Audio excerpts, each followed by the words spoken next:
the thing. Sorry. Did I do it? I must have, because it doesn't give me the same options anymore. And then you'll change me back over to host. Okay, so just let me know when you've done that. Who are you talking to? I'm on my show. Oh, we're live. Hello, hello, hello, everyone, and welcome back to another episode of Journey into Freedom with me, your host, Red Gypsy. My co-host, Scarlet Anonymous, is not with us just yet.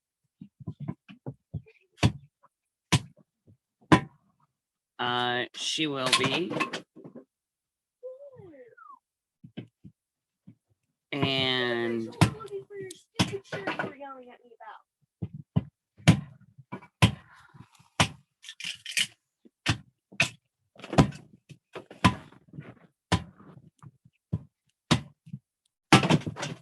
so, all right, David?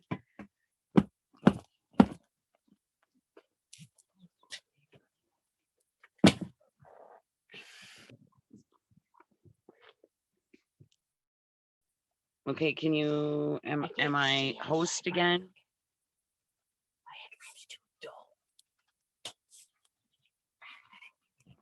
I don't think so. Okay, I don't know now. Okay, so we are live.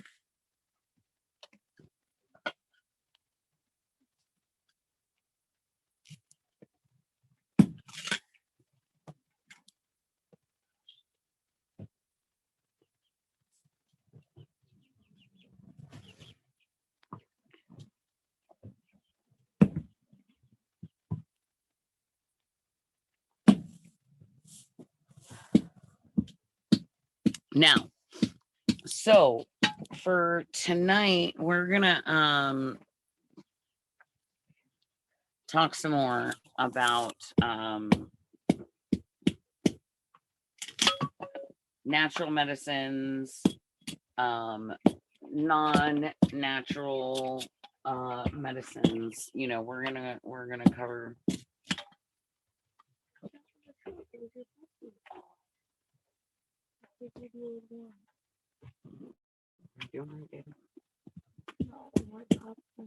so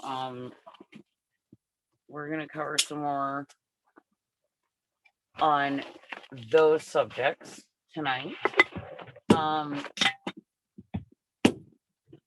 We're also going to be, if we have the time, we are going to be getting back to some we're going to get to some actual plant stuff I've been wanting to cover and talk to y'all about.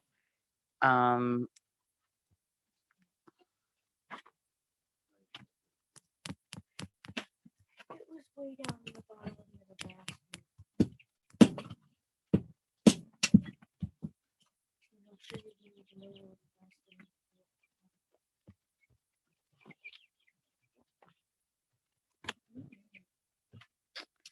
So yeah, so we've got this going on tonight. Sorry guys, you know, crazy farm life, and the kids are still awake. And they're doing stuff, so just bear with me here. Love you. Good night. I'm trying to get my headphones on so that you can have my full attention here.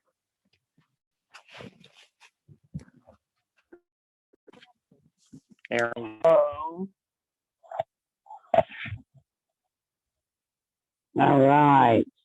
Now I have my headphones on and I'm connected, so we should be able to do all the things now. All the things. Okay, so it says that I'm supposed to be able, Mel says that I should be able to like accept people or something, but I don't even see like a chat thing. There's supposed to be like a button, me like if they call in. Oh, the participant, right? Maybe. Okay. All right. I'm learning, guys. Bear with me. So I found it. Woo! Okay, cool. Okay, so unfortunately, I am minus the call-in number because I don't know off the top of my head what it is. But you guys can call in now. So this is super exciting. I'm on here and you guys can call in and participate. I'm super stoked about this. So I hope I get some callers because you know I love my callers. You know I love you guys. I love when you guys call and interact and everything. So just so that you know, I miss my callers. I will get that call-in number figured out here in just a moment.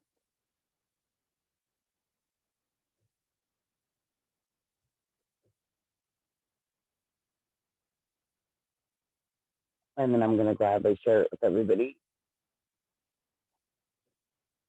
If you already know it and you want to call in, of course, by all means, do so.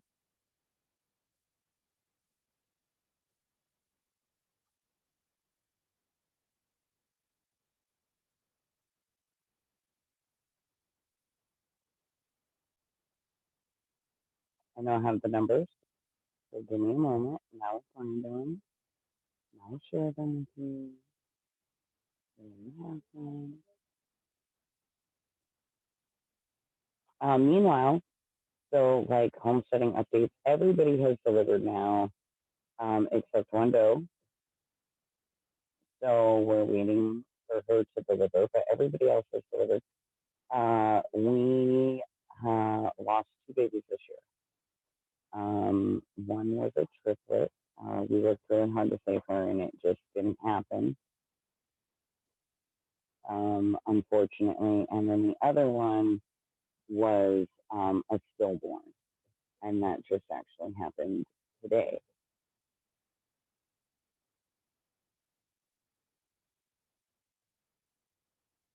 So the call-in numbers would be either 669-900-6833, which I hear we have a lot of problems with, and everybody says, even me, I say that one often says that it's not in service. So I would recommend calling in on the 929-205-6099. And then there's meeting ID 238-494-3128. So feel free to call in. Feel free to join. Okay, got that part. Yay!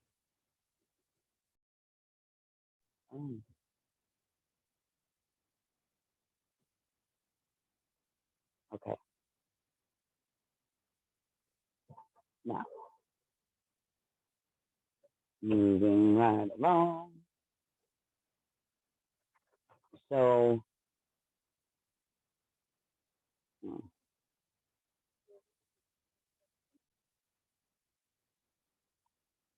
I hope everyone's been doing good. I've been super busy with kidding season and all these babies.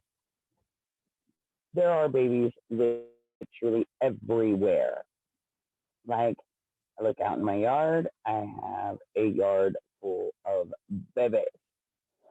I have an entire new herd of babies, of kids.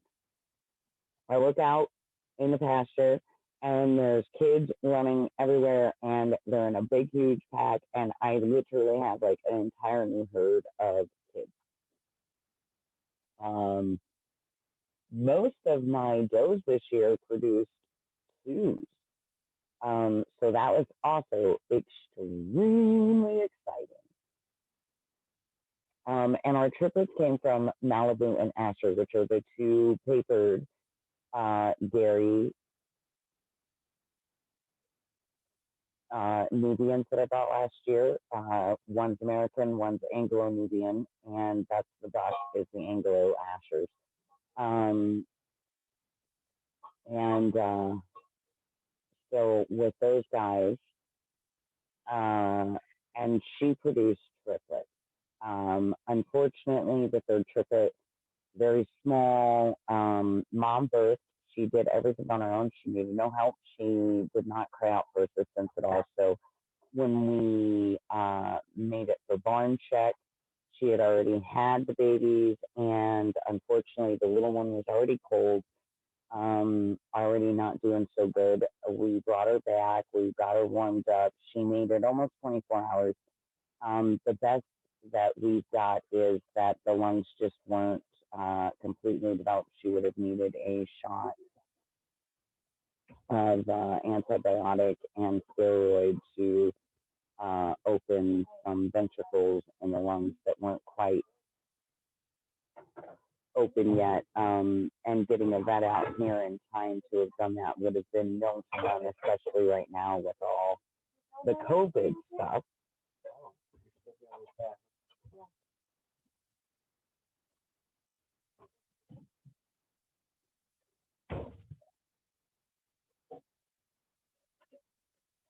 Ooh, yay!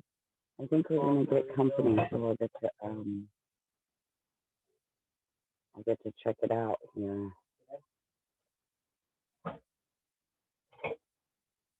I'll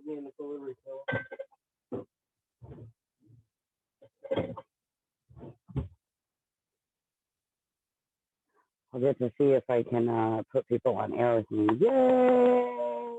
I'm excited. I got in and I could do this, and this means that I'll be able to do it better.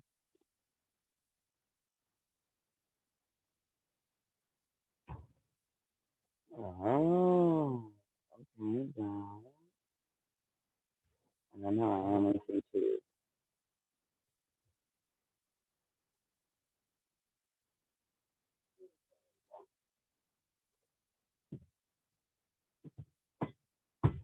No, this is still Mel because she is here so that I can go live. Maybe after I update it, I might be able to go live. I don't know. And I'm working on getting a computer, guys. I am. I swear it. It's just a really slow process right now. And with everything going on, COVID and everything else, it's been crazy.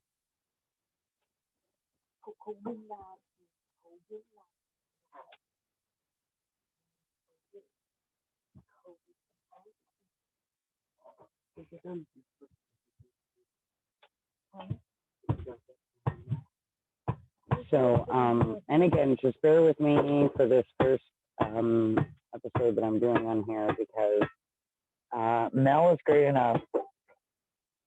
And if it won't let me go live, I'm going to test it like during the week after I've updated it and see if it will let me go live on my own. And if not, then I'm just going to get it set up with Mel so that she can get me started on time, maybe starting next week at 8, and then I'll be rolling on the right time because it seems like I can control everything else. Okay, yay. There he is. Hi. Do I have to unmute you myself or does it just let you come? Let's see. Hello. Oh, there you are. Hi. Hi, Red. Hi, Dwayne. Wow, this is the first time I've been on your show. I know. I'm so excited. Welcome. Thank you. Thank you. Welcome to Gypsy. Welcome to Gypsy. This is Gypsy. It's Gypsy. We're so great to be on Gypsy. How are you? I have been doing really, really good. And before we go any further, David wants me to tell you that he says hello. Hi, David. Hi, David. David would like all the listeners to know that he says hello to everybody, and he's doing very well. And he still wants to thank everybody for their prayers, and there's still sending him stuff. So Aw. thanks for that. And again, that's PO Box 446, Swatch, Colorado, 81149. You can continue to send him stuff. His birthday was April 3rd, and he was absolutely crushed, you guys. Absolutely crushed, because the one thing that the kid wanted to do this year, and bless his heart, because normally every year he does not want to party. He's not a big, like, I want to throw a party kid. He's like, Mom, I want you to make me a good meal at home or take me to a restaurant. I want some cake and I want to sit at home or I want to do something. Last year, he wanted to go rent a hotel room and spend the night off the farm away, just have like a little break, like a little mini vacay Right. for his birthday. And so we got him a hotel room and he took, a friend of his and he took Derek. And he got to swim and he got to be in the hot tub, and our room that we rented for him actually had a hot tub in it, Nice. a jacuzzi tub. So he was Right. all totally stoked. But then this year, because of the accident, obviously, right? Right. This kid's like, I want to have a party this year. Like, I need to have a party. I almost didn't make it to 13. I want a big ass, I made it to 13 freaking party. How is he healing up? He's healing amazing. But because of all the COVID stuff, we couldn't throw him a party. Right. Yeah. This stuff's getting out of hand. He's had no birthday party. He's gotten like really no gifts. Everybody kind of forgot his birthday because of COVID. Like his own grandma hasn't sent him anything. And he's feeling, I think, a little depressed because they kind of robbed him of his birthday, and he's kind of feeling that a little bit. Right. No, I can understand that. I think any other year, I don't think it would have mattered to him. Right, but with COVID going on, he's feeling down and depressed. No, with his accident, he just really wanted to celebrate the fact that he's made it, and any other year he's never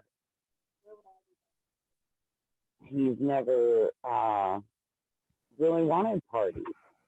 And, this year he's just like, I made it to 13 and I couldn't take him even to a restaurant to celebrate. I couldn't rent him a room. There was nothing. We couldn't do anything. I couldn't even take him to soak at the spa. Right. No, and I feel bad for David. I couldn't even take him to the freaking spa. Right. And this year,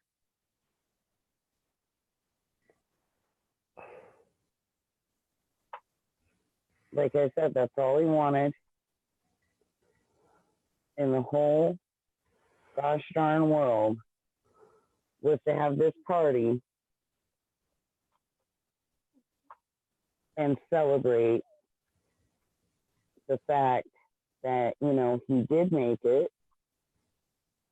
He's still here. He's still, healing and fighting and coming back from stuff, but he's doing really well. Healing wise, he's doing amazing. That's don't really know good. internally how well he's doing because David, long ago, after the very first week of being out of the hospital and going back, and then by the end of week 2 of being home, they had cleared David from everything up there, which now made him no longer an emergency case. So Right. with COVID, he can't go for any checkups. He can't go get his liver scanned. He can't do any of that, which they told us they did want to do it 10 weeks just to double check everything. and we're almost to that 10-week mark, but he's not considered an emergency, so they're not going to see him. They're not going to check his internal stuff. They're not going to check his broken shoulder. They're not going to do any of that. His teeth, which, we were waiting the month to see if they were viable for sure or not. And they called and canceled the dentist appointment because, again, it's not an emergency. And until he is in pain, crying, they can't see him. And that's sad. So that's everything for poor David got put on hold. And David just kind of feels a little like, what the hell? Right, I would too. Like, if I was him, like, I can't get my teeth fixed.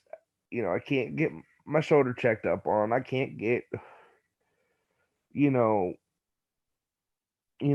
My last clearances for my internal injuries. Right. I can't have my birthday. I can't celebrate Easter.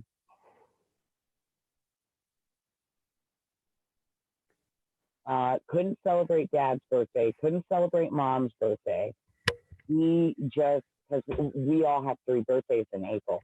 And so he is used to, we have cake 3 times in April. We have 3 things that we do in April for everyone's birthday, usually dinner's out or whatever. And like, here we are, like this year we couldn't do crap for anybody's birthday.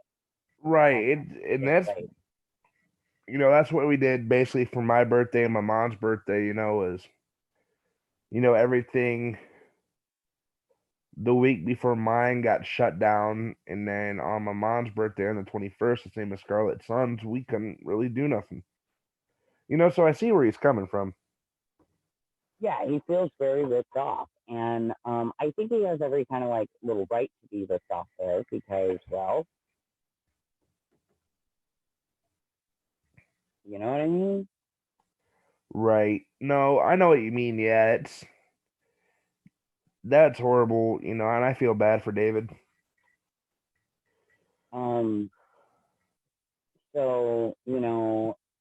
anybody who wants to send the kid a birthday card or birthday wishes, even belated, would be appreciated because he has been feeling really down in the dumps about that. Especially later. He was getting, and it's sad because he was getting, up in spirits because he was feeling better. And he was able to start doing some normal stuff, and he was Then all getting this excited crap about his happens. birthday. And then the COVID stuff happened, and he was just like, "Are you kidding me? Are you kidding me?" Right. No. See? And then the poor kid's like, "It's okay because it's only going to be for 2 weeks. My birthday is long after that 2 weeks." Then they expanded to April 7th, and he's like, "That's not so bad. I can wait till April 7th, and that's only just a couple days after my birthday, and then we can just plan everything for that."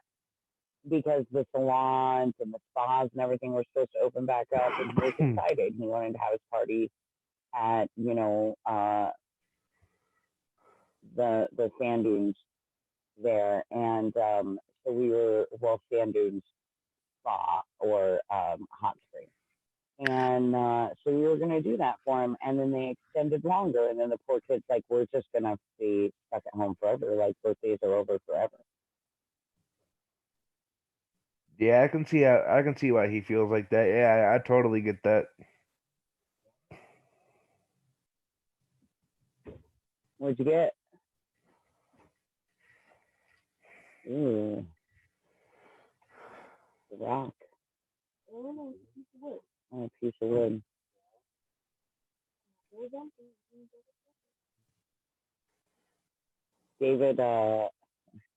David's always messing himself up, like even when, he shouldn't be. And David was out in the yard there, and he stepped on wood, I guess, and it penetrated his foot like 3 or 4 days ago. So He came in immediately and he washed it with iodine and lemon juice and Himalayan sea salt, and then immediately put yeah.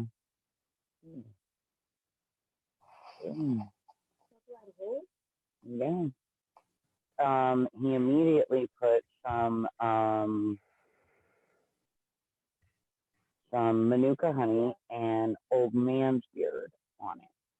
Wrapped it up, and it's been about 4 days, and finally something came towards the surface, and he just got it cut out, and there was a big old hunk of wood in there. And he drew it out with manuka honey and old man's beard, and got it out. And now he's gonna put some. He's got a big hole in his foot where it was now. Um, it was actually a pretty good chunk of wood. Um, and now he's gonna fill the hole with manuka honey. Um, After he soaked it again in some betadine salt and lemon juice water, Oof. and then he'll fill it with manuka honey again, and he'll put some more old man's beard on it, just in case there's any infection, which I don't see any. It drew it out like it was supposed to, and it's a big piece of wood, and it was in really deep. He must have stepped on it and must have broke off up inside of his foot. And so he'll doctor it up and then he'll wrap it up. But I would just like to point out that I'm pretty proud of my kid right now, because he just did all that while I was on air, all kind of pretty much by himself, because this is what I've taught him for the last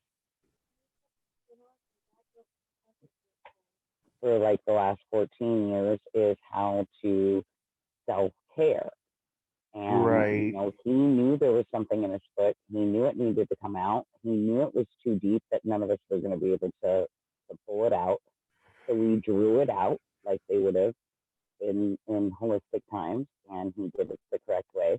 And he needed very minimal help. He needed me to help cut away the skin so that he could see the object.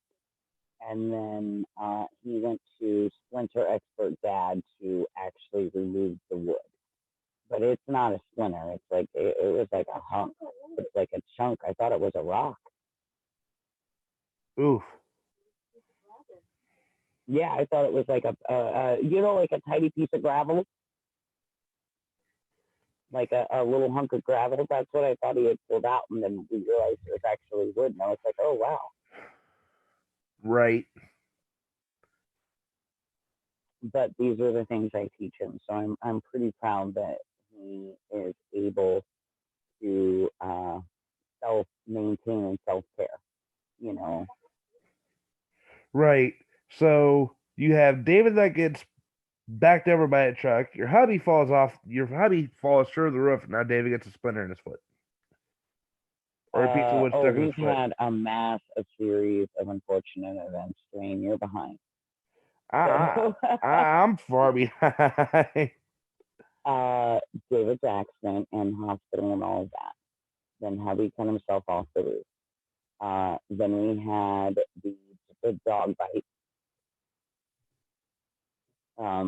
So one side of hubby has broken ribs, and the other one has a dog bite on the wrist, on the arm. So he's been down and out of work for almost 3 weeks. And that's been awful, because I'm the only income coming in, which I make a little bit of money, but I only get paid every 2 weeks. And with the COVID stuff, what used to cost me $60 at the store is now double that. It's $120, because they have raised prices. I don't care what they say. I buy the same items every week. I don't change. I'm not hoarding anything. I may buy like an extra set of plates when they're there, because I never know if they're going to be there when I go back now. But I buy the exact same things every week. I'm not changing up. I mean, I may change up some of the food items here and there that I buy, but I have some very particular things that I particularly buy like every 2 weeks, like laundry soap and and things of this nature. My throwaway foam hefty plate, they've gone up by 75 cents. And you don't think that that's a lot until you get to the register and you ring it up and you're used to only paying 60 to 80, and now all of a sudden it's 100, 115, 120. And it's ridiculous because it's happening at a time in which that people can't afford to be paying the extra. Right.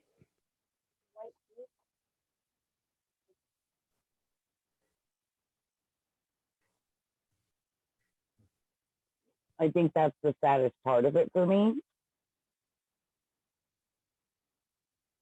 is the fact that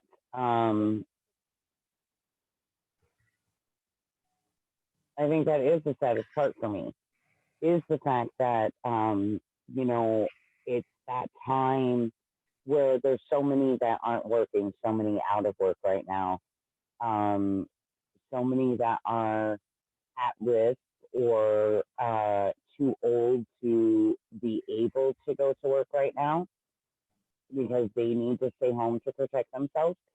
And, like we have two people at my work personally that are within that older age range that it's considered too dangerous for them to even come to work. So they're at home, they're collecting unemployment, which I'm so happy that at least they're getting that. But at the same time, like, there's so many that are without jobs and even on unemployment, they're going to be taking, a cut in their pay.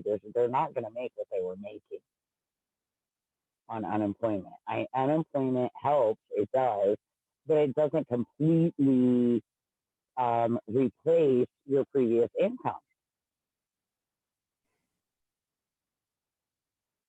Right. So, at a time when people really need, cheaper pricing, they're like price gouging all over the place. It's ridiculous. Ridiculous. Right.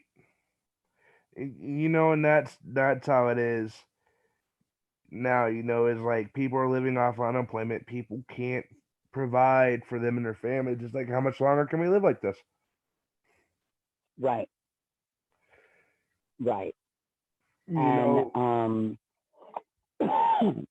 Okay, so hashtag Colorado Life with Red. I do not have COVID. Yes, I am coughing a little bit. It is because I am a smoker, a weed smoker. And again, like I said, hashtag Colorado Life with Red. Thus the cough every now and again. So don't freak out, okay? Just wanted that to be known. I also have seasonal allergies, which unfortunately have been kicking in a lot lately because where I'm at, there's not necessarily a whole lot of pollen, but the pollen that is here is very, very thick and the wind gets very, very strong. And today we had 40 plus mile per hour winds. So the pollens were everywhere. The dust is everywhere in the air. Ooh, Red, you have a caller. I see. I got it. No, wait, let me try. Oh, All right. I know who it is. It's Scarlet. All right. Hi. I'm gonna do it. Hold on. Let me see if I can. All right. Now you just got to unmute them, Red. Click participants. I got it. Is she Whoop, there? good job. There Nice. you go, Red. Nice. Getting it. Right. On fire. I did it. You did. I'm so proud, Red. I'm so Hi, proud. Scarlet. I'm so proud. I'm so proud of you guys. I am. Yay. I'm so proud of you, G. Oh my God. Hello, Dwayne. How are you? I'm doing. I'm hanging in. Hanging in there. Okay. Yeah, we're just getting done on the farm, so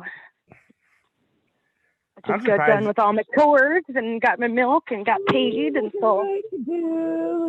Dude, I can't believe that you actually have the number memorized, Scarlet.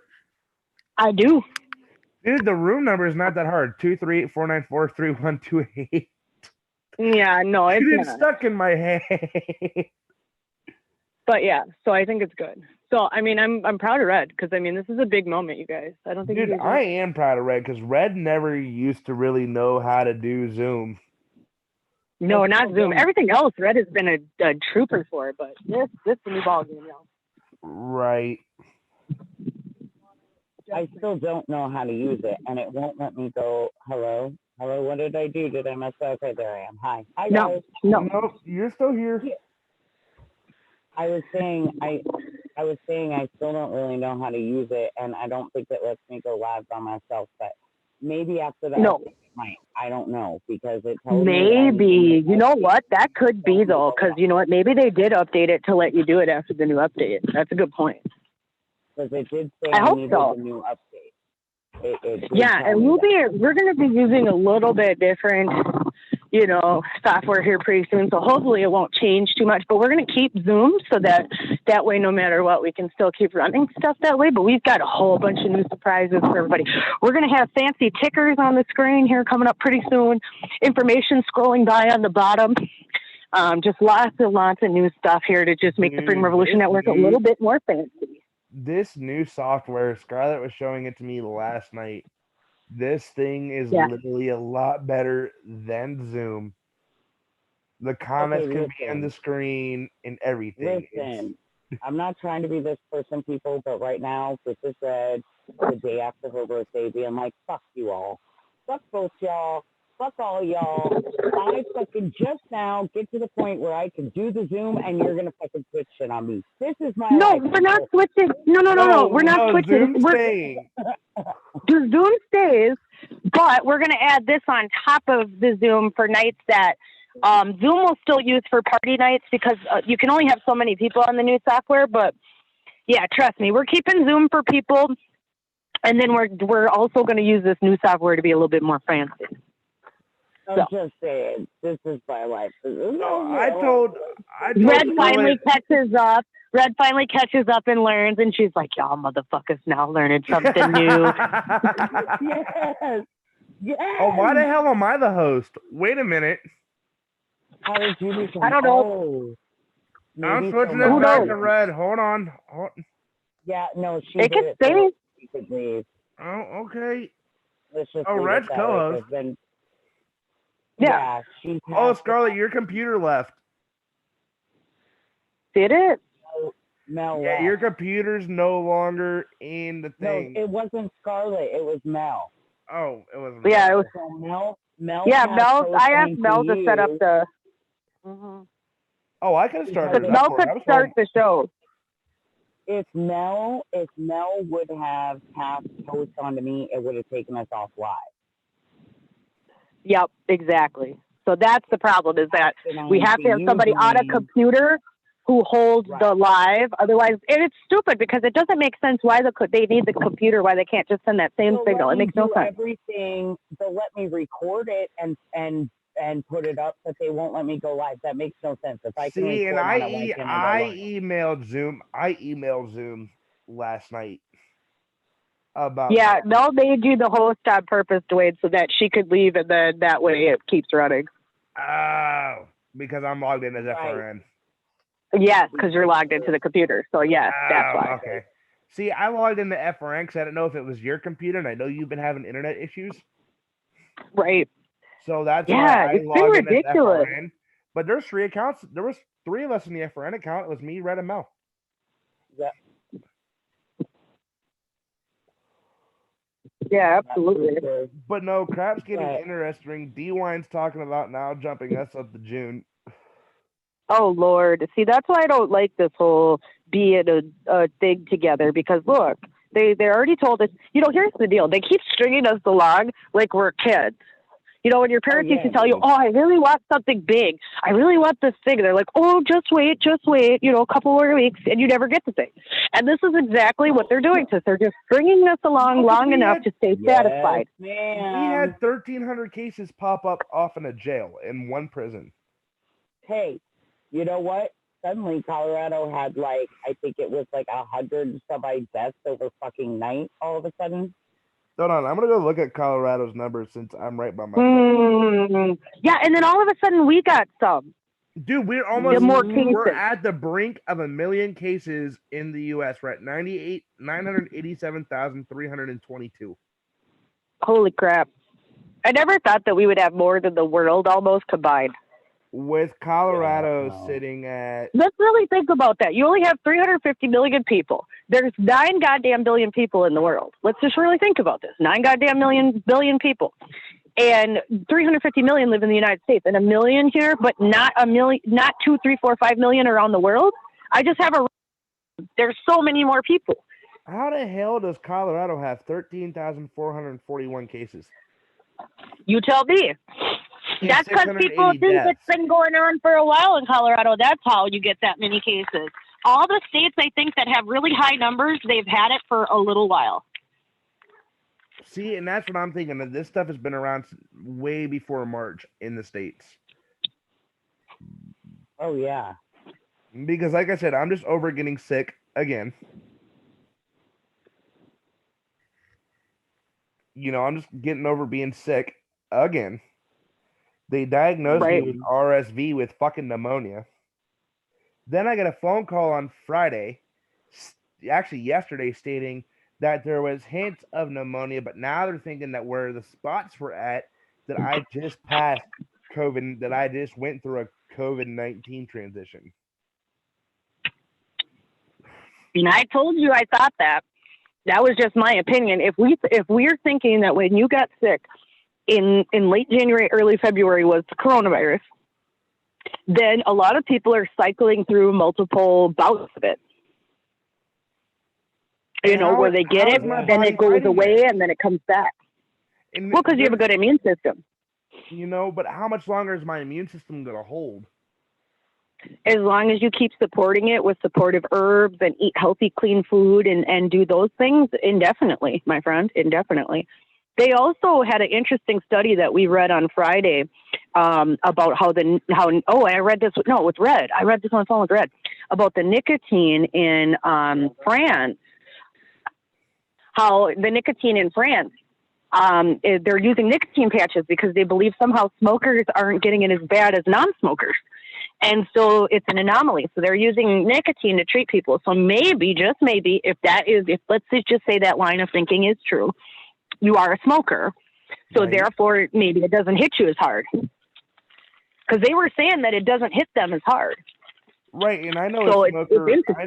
I know a smoker who had it with Scarlet. I reported it back on my show. It was a confirmed case in Texas. Solo, you remember when I said that? Yeah, I do. She's a smoker, and she went through it perfectly. I mean, she got that gas for airtight, but not to the point where she needed to have a tube shoved down her throat. Right. But this is where I almost got this time because my lungs, Scarlet, you could tell I was I was fighting for that air. But when I sleep now, I put so much pressure on my lungs because I lay on my chest with a hard pillow up on my chest. Which is smart because they were saying to turn people over on their bellies and you sleep like that. Right, and that's how I sleep because the red pillow I have right here, I lay like this on my chest with my hands up under my pillow, like balled in my fist to put pressure on my chest. And it makes them lungs work a hell of a lot harder too. Okay, now guys, I can't take credit for this. Okay, but I'm gonna read it because I copied it from. I read it on Ted Nugent's page. Oh, did you? Yeah, Ted Nugent. You know who Ted Nugent is, right? Okay. We all know who Ted Nugent is. Very, very patriotic man. I'm gonna say that. Okay. So this is what he recently just wrote, and I want to read it out. Okay. Why do I have to stay at home just because XXX is scared? How about XXX stay home? XXX stay in. XXX has indefinitely or stay in XXX's house indefinitely. XX can wear a mask. XX can socially distance themselves from me. XXX can avoid restaurants. XXX can avoid baseball games. XXX can stay off road. XXX can avoid malls and beaches and parks. XXX can believe the made-up death numbers. XXX believes the media hype. XXX can get your toxic vaccine while avoiding vitamin C, sunshine, and things God gave us to actually heal. I'm done playing XXX's dumb game. We are not all in this together. I'm not wearing XXX's dumb tinfoil hat anymore. I'm no longer going to be a prisoner of your fear. I'm no longer staying in my house or catering to XXX because XXX is scared. I'm not wearing a mask and I'm not staying 6 feet away from you anymore because I'm not afraid of you. You're not my enemy. And if I get sick, it's not because of XXX, it's because of me and my system, which not only have I been addressing for quite some time, but I also know how to treat if I get sick. This virus, or whatever it is already circulated. Millions of people have already encountered it, as it's been circulating around the world probably since last September. You will have to confront this thing if you have not already. There is no way around it unless you lock yourself up in your house and it somehow doesn't manage to hop on some mail or some groceries that you ordered online. XXX's fear is not an excuse to destroy America. XXX's fear is not my fear, and your fear does not have the right to interfere with my life, my job, my income, or my future as a free American citizen. So Right. if you're scared, you can just put your tinfoil hat back on or even wrap foil all around your whole body or around your whole house if you wish. But please keep your fear contained to your little corner of the world and don't contaminate me or my family or my country with your fear. Red, I'm sorry. I had to be a smart ass for a minute. If she can see me. So that's where Ted Nugent is after a month of quarantine. Right, that's where I'm at. Like, yeah, do I wear a mask? Yeah, because I have asthma. And the fact that so many people go in gas stations and stuff. But the fact that I'm not even wearing a surgical mask, as y'all can see. I'm wearing a homemade mask that just covers, my mouth and the entrance of my nose. Speaking of which, yes, go ahead, Dwayne. I'm sorry. That I'm wearing a mask that only covers the entrance of my nose, my mouth, and it does not let any airway get in under my mouth or above the nose. It only lets air escape, not come in. That's the only reason, the fact that I am a smoker and I have asthma. But I will not be afraid of a fucking virus. Have I probably had it twice? But yes, after seeing that my body has probably fought this thing off twice, I ain't fucking scared of no virus. I will still leave we can't be. We can't live in fear. If we're going to catch it and the Lord decides to take us, that's it. We really don't get a choice, right? So, I mean, we got to just keep living life. Right, and look at Red. She has a mask on.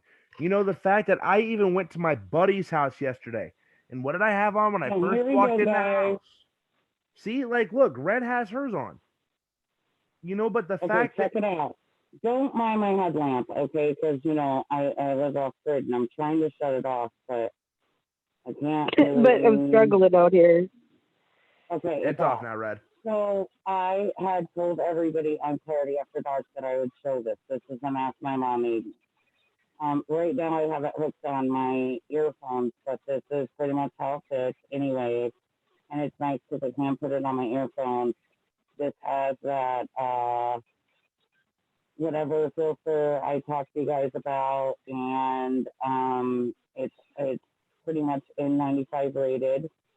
It's very easy to breathe in. You're not suffocating. She has all different kinds of designs, and I believe she told me they're $15. That's what she's charging, which is actually really good considering the filter material that goes inside of these that she has ordered is $200. Right. Right. Red, and I agree with what you and Scarlet have been saying, because Scarlet's even said it on my show. You said it on Scarlet's, and we've all said it here. I may be complying now, but as an But I do American not consent. citizen, I do not consent to my constitutional rights being stripped from me. Right. Absolutely. Yep. I am complying, but I do not consent. And I said that because that tells them that there is a line. There is a place in which that I have drawn a line in the sand. And when you cross that line in the sand, I'm no longer going to comply. Which is what all the states are doing. Like four other states, including Scarlet's, for some god fucking moronic reason, have decided to team up with the state of Ohio. I don't know why. Whoever would listen to my governor, you're just a moronic idiot. But whole FEMA Region 5 decided to team up together. Yep. Which is crap. You know, and the bad thing is me and Scarlet both have FEMA numbers within this region. Got it. True. But at least we'd be running the prison instead of in it. Right. Okay, so guys, I have to say this. Check it out. So, I got a new rooster, guys. Whoop. Yeah. I'm very excited about this, okay? So, my work, y'all know, Mammoth Family Farms. They're not really called family. I add that because they're my family. But it's Mammoth Farms. Sure. That's the word.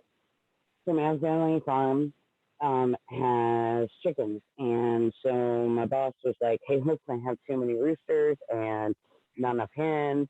And that's a freaking issue. So something needs to be done about it. And I was like, whoop, I need a rooster because I have a single hen. Because y'all know about brownie chicken.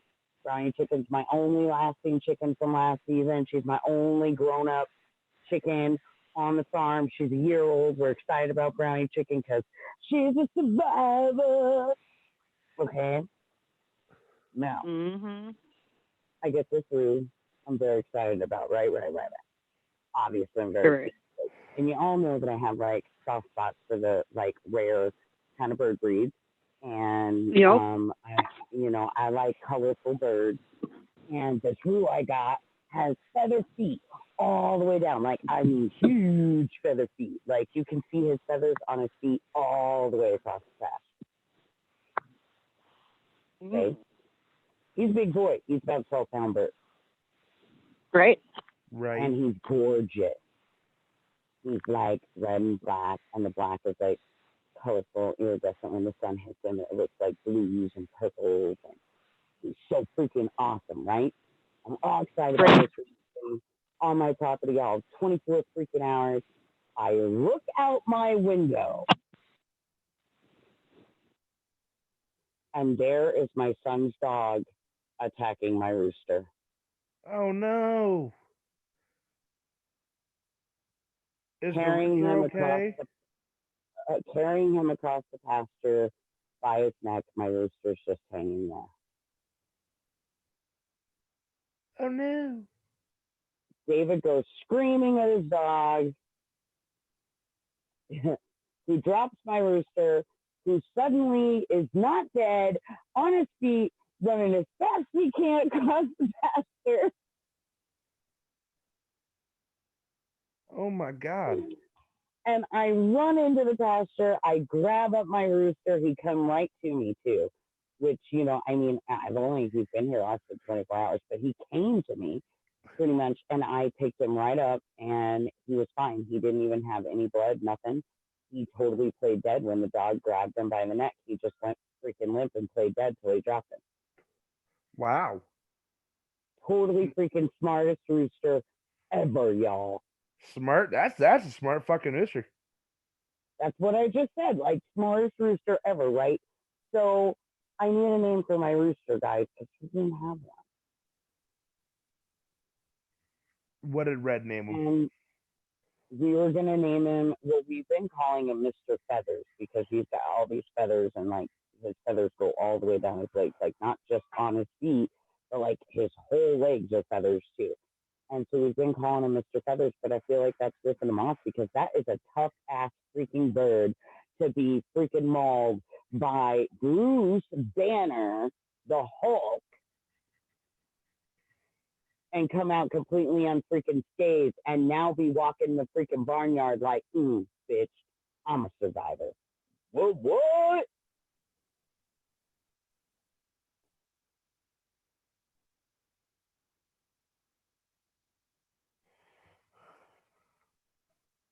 Just saying. So yeah, I need like a strong, toughy name for him. Like,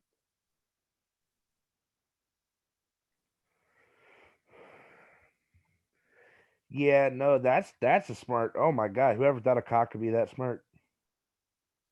yeah, right? For real. Dog, That's no lie. dude, if a dog grabbed me by the neck, I don't think I would have played dead. I think I would have fought for my life. Yeah, that's what most birds do, and then they just snap their neck. So I definitely thought when he was limp going across there, being carried by, because nobody really understands. Like Bruce Banner's a huge dog, huge, huge,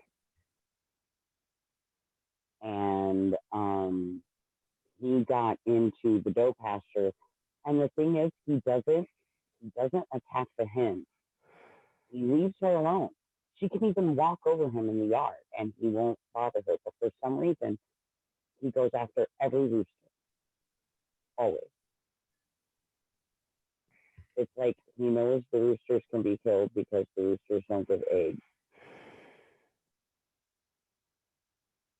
But normally, he can't get in the doe pen.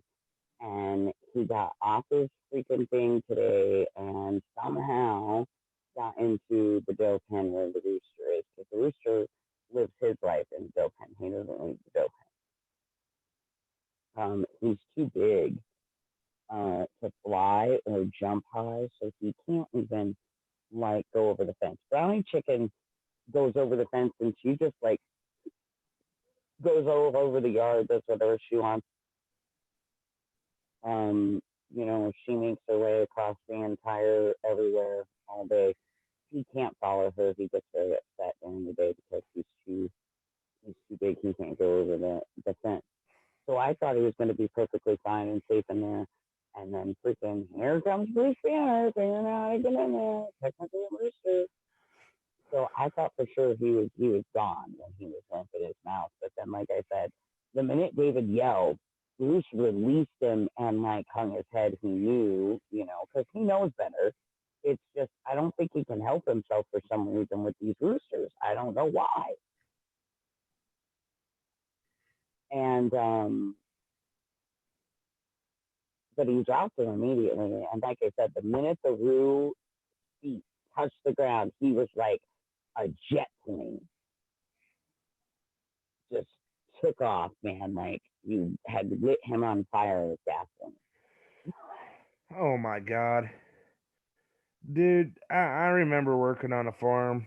I miss the farm life, but yet again, the only reason I missed the farm life because I got to ride horses every morning.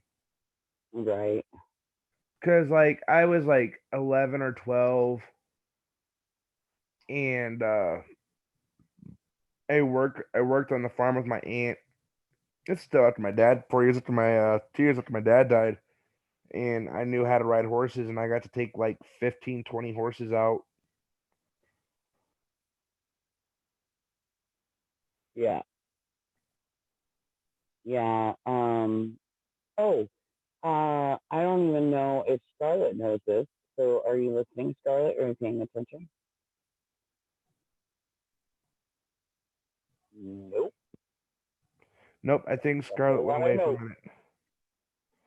Right. So we'll wait before we release that information because she's not here. So, okay.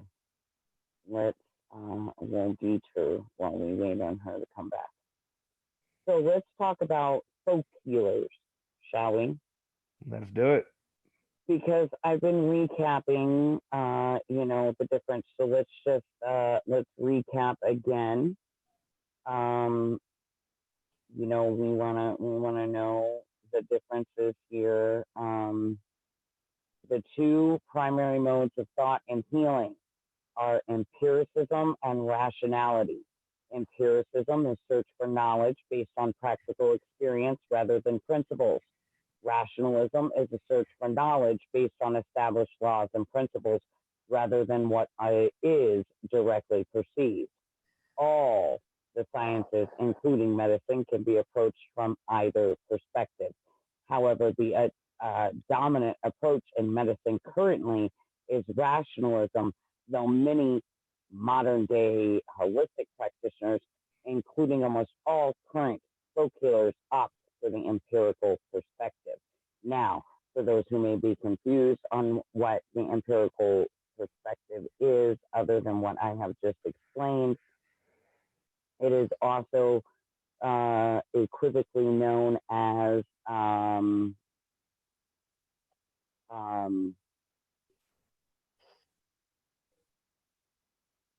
the name has gone right out of my head. Give me just a second. Hippocrates. That's who I was thinking of, and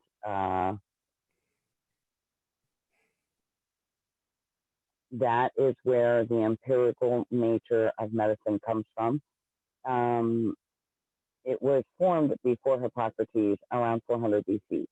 But the writings of Hippocrates is what synthesized and was believed for many centuries that diseases,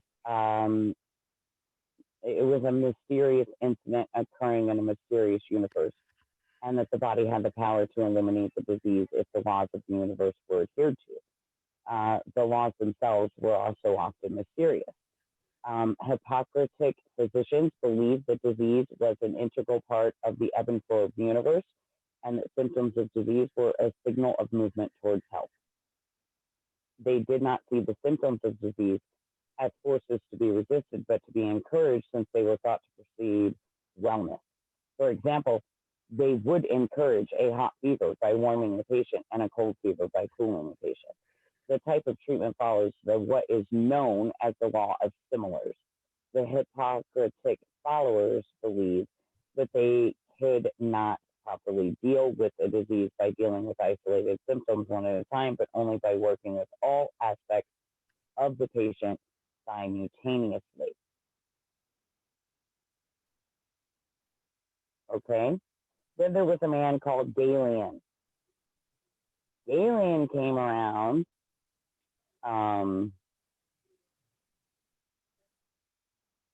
and Galen is responsible for rational medicine. Um, Galen is to rational medicine what Hippocrates is to empirical or folk-based. Galen propounded a theory of medicine based on mechanical laws of anatomy, logic, and physiology. He believed doctors should be guided by theory rather than by observation. Galen placed special emphasis upon the proper function of several independent organs and believed that these, the heart, the lung, the liver, etc., were life's wellspring, rather than some indefinable vital force supposedly surging through the cosmos. Galen was among those who advocated elevating physicians to special roles, strongly differentiating him from the lay practitioner or folk healer. Galen, as much as any single person could, determined the course of our current medicine completely off of fundamental theory. A set of viewpoints has now become the majority of opinion in today's healing profession, rather than what is actually observed or seen. Also, we need to take note Right. that the RX on your current prescription comes from the symbol of Jupiter, which all Roman doctors were required to place on prescriptions just to show allegiance to the official state religion. The symbol meant, take thou in the name of Jupiter. So remember that the next time you pick up an RX prescription from the pharmacy, y'all.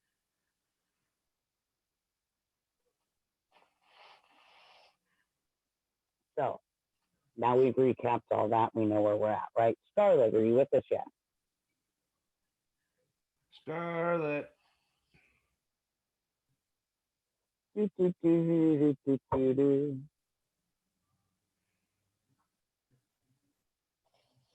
Is she like muted or something?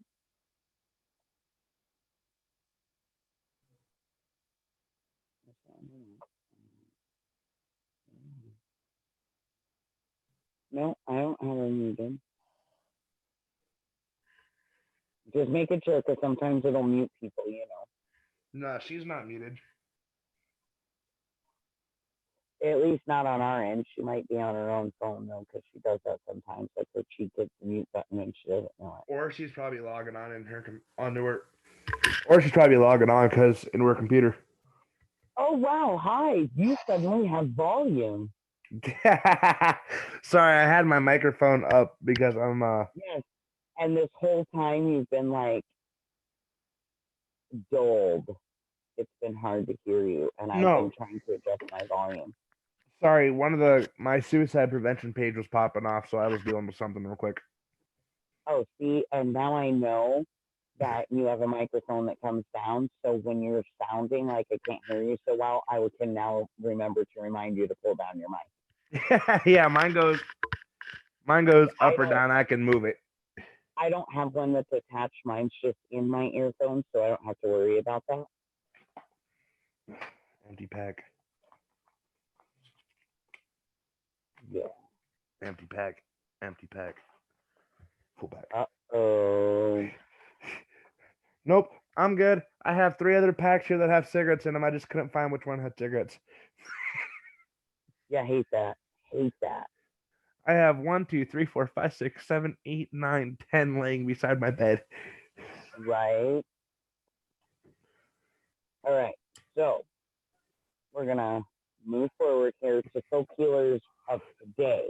And again, y'all, this is coming from a book that I have found that we're gonna go back. It was copyrighted in 1982. And this is a whole book of like natural healing. Okay. Actually written, it's actually an encyclopedia. They call it, and it's by Mark Birkland. So he also did the Practical Encyclopedia of Natural Healing.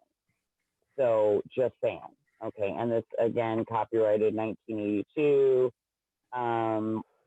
But a lot of his information comes from way before then, okay? And so when we started going into World War II, we moved into this era. What? Sorry, nope. I said, oh Lord, because you mentioned World War II. Here we go. Right. When we entered World War II, the country moved into an era of hyper-industrialism. This has seemed to remain. We have almost total reliance upon mechanical solutions to virtually every major problem that has impacted powerfully upon, and this has impacted powerfully upon medicine. So, since World War II, we've reached this zenith of dependence upon technology, for instance. The era of folk medicine has now been stigmatized as little more than crude, superstitious, and struggles of ignorant people to relieve suffering. I would say that that's pretty accurate. I would say that it's even gotten worse since then. Okay, because he's saying in 1982, there was already the stigmata on, folk medicine or Hippocrates medicine or empirical medicine. That it was crude and it was superstitious struggles of ignorant people to relieve their suffering. Snake oil salesmen, they've been labeled. Gypsies, tramps, seeds, all terminologies that they've used. You know, kooks, quacks, all things. So I think that in 1982 they were already starting to see that, and I think that that's just gotten worse over time.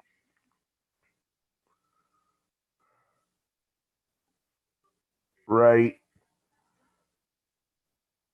I definitely don't think that that's gotten very.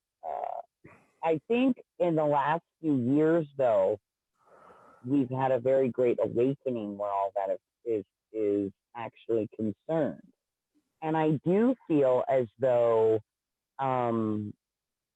there's been a lot of turn towards the natural and holistic way. Right. I have seen more turning back towards the empirical viewpoint, because to me, I can understand scientific things. Okay, I can completely understand physiology. I can completely understand all of these things that Galen was talking about. However, I cannot abide by not going by your physical experience and observation over what something theoretically has told you. Come on, Red. Right. Okay. In life, we experience things, okay, and we do all individually experience them differently because we perceive everything differently, right? So, right, everyone's perception, everyone's experiences are different. Thus, everyone's reality is slightly different. Okay, that's just reality. Okay. Now, that being said, if in front of you you have two plants and you inject both plants with something, I don't know, something, whatever, and both the plants die. Oh, yes, Red. Hello, Red. Hey, welcome back. Hello. Yes. Pam let me know that you were summoning me, so I thank Pam out there. We love you, Pam. Oh, good. So if you have two plants and you inject them with something, let's say selenium water, for instance, okay, and they both die. Right. And right. Then you get two more of the same plant, and you decide to inject one with the selenium and the other one not with the selenium, and leave them side by side. And the one that you inject is dead, and the other one stays alive. But scientifically, it says that selenium is supposed to be good for this plant, and that it's supposed to make it like keep up and grow 200 times better. But every time you've done it, the plant has died. I cannot abide by saying science is still correct. Nope. Because at that point, we've been taught that scientific method, one of the things that makes it scientifically viable is it's repeatable. Okay? Right. And repetition shows you the answer. So if you repeatedly keep getting the same result, you can't just change the scientific status of it. You can't just say, oh, well, it fails, but you know what? Next time it'll work. Exactly.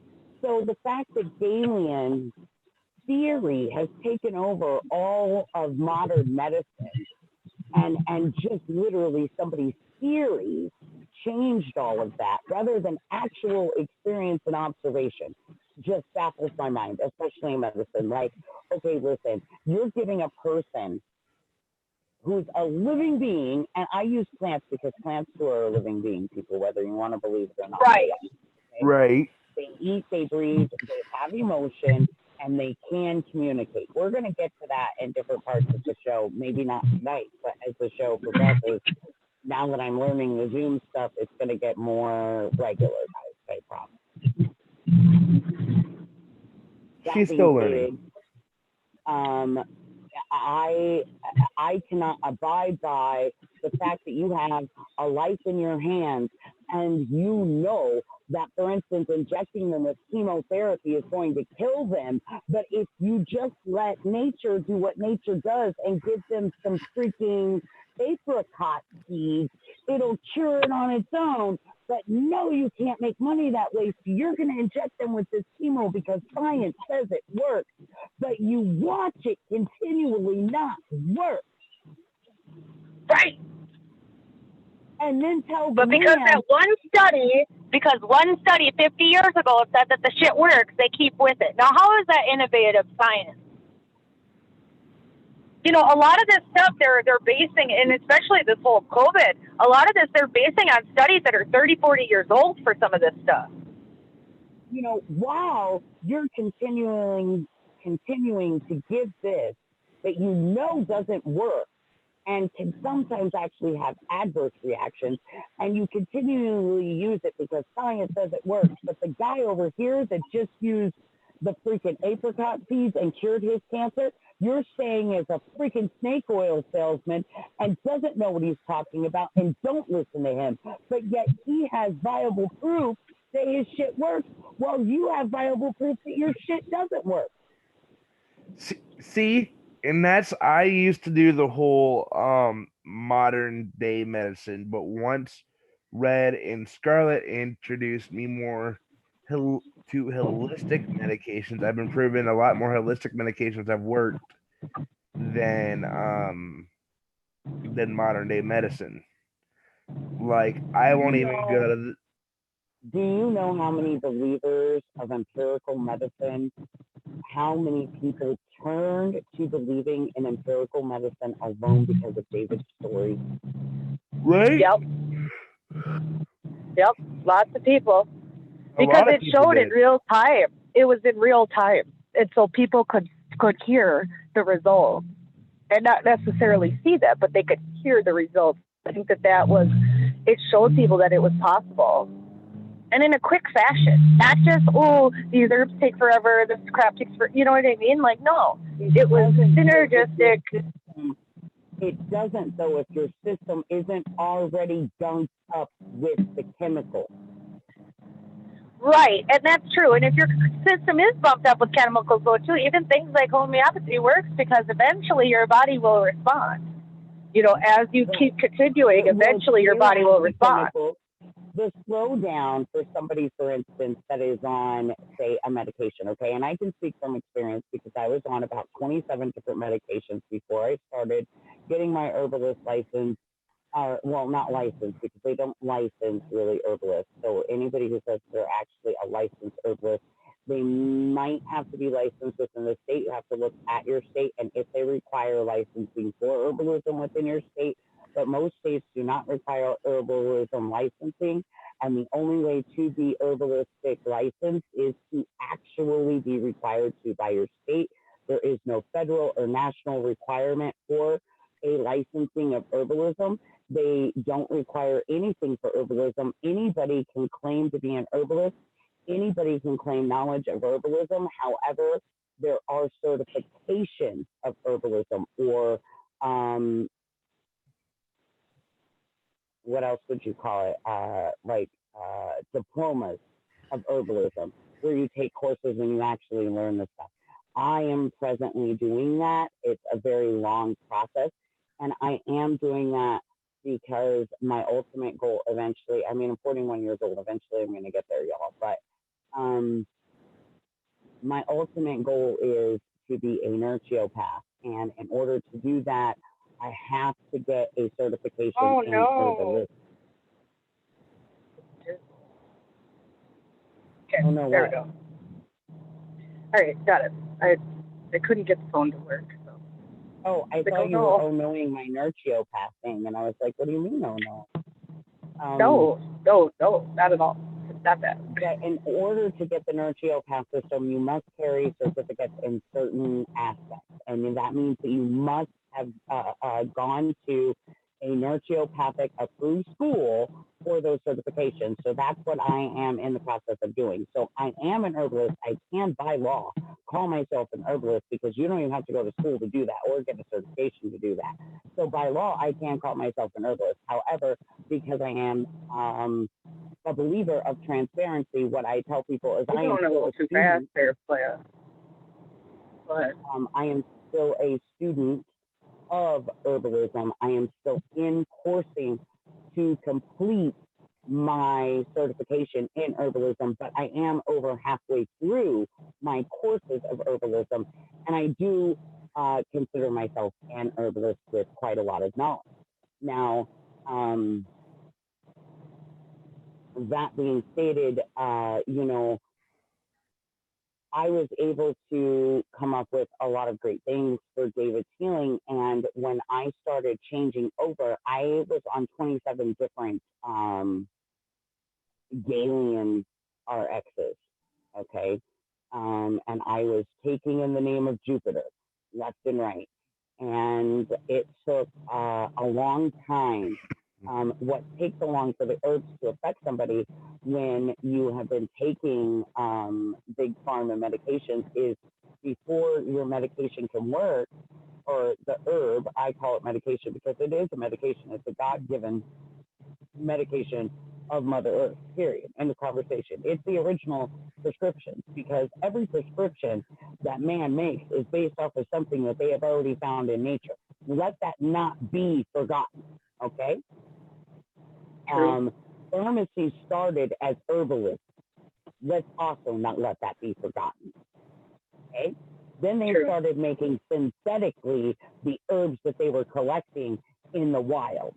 And then they have synthetically made that into big pharma shit. So let's not get it twisted. Okay? True.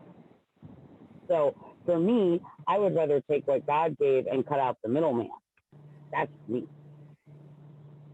Yeah, it's true. It's been adulterated, and a lot of these medications are based off, like you said, their herbal counterparts, or even derived from. Mm-hmm. You know, things like oxycodone come from opium. Yep. Right.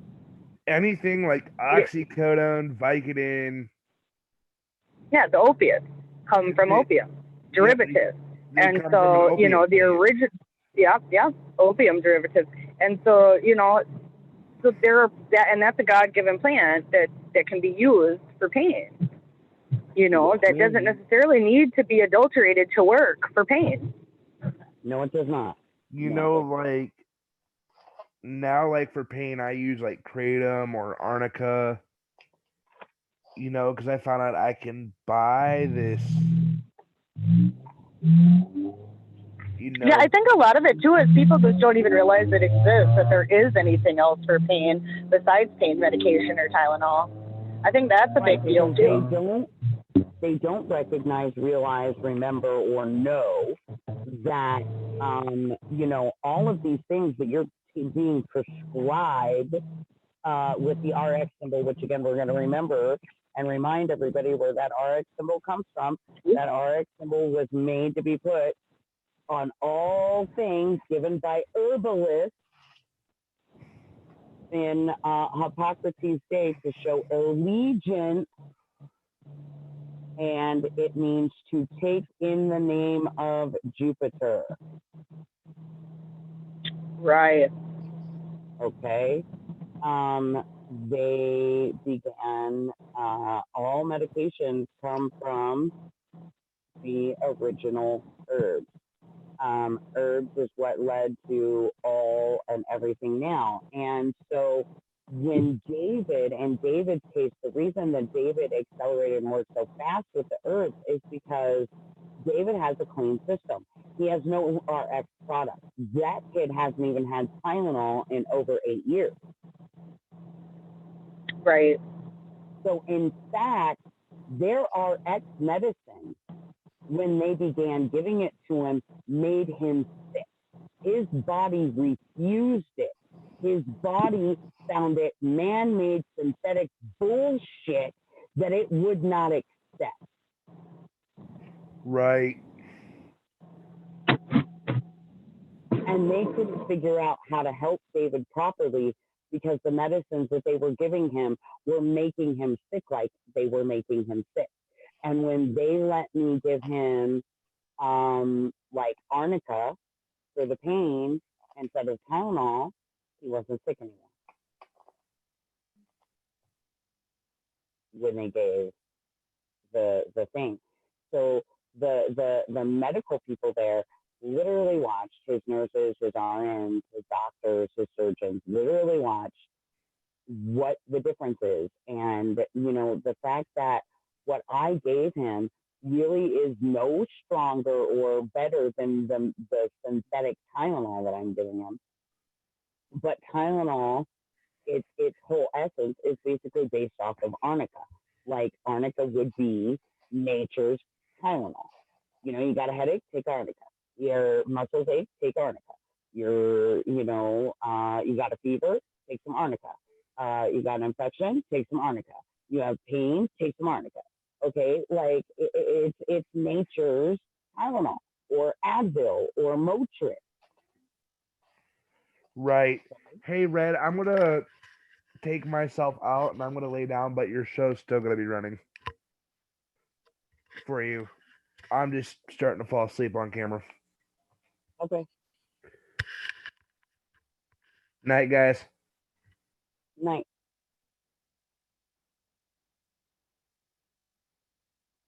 So, with the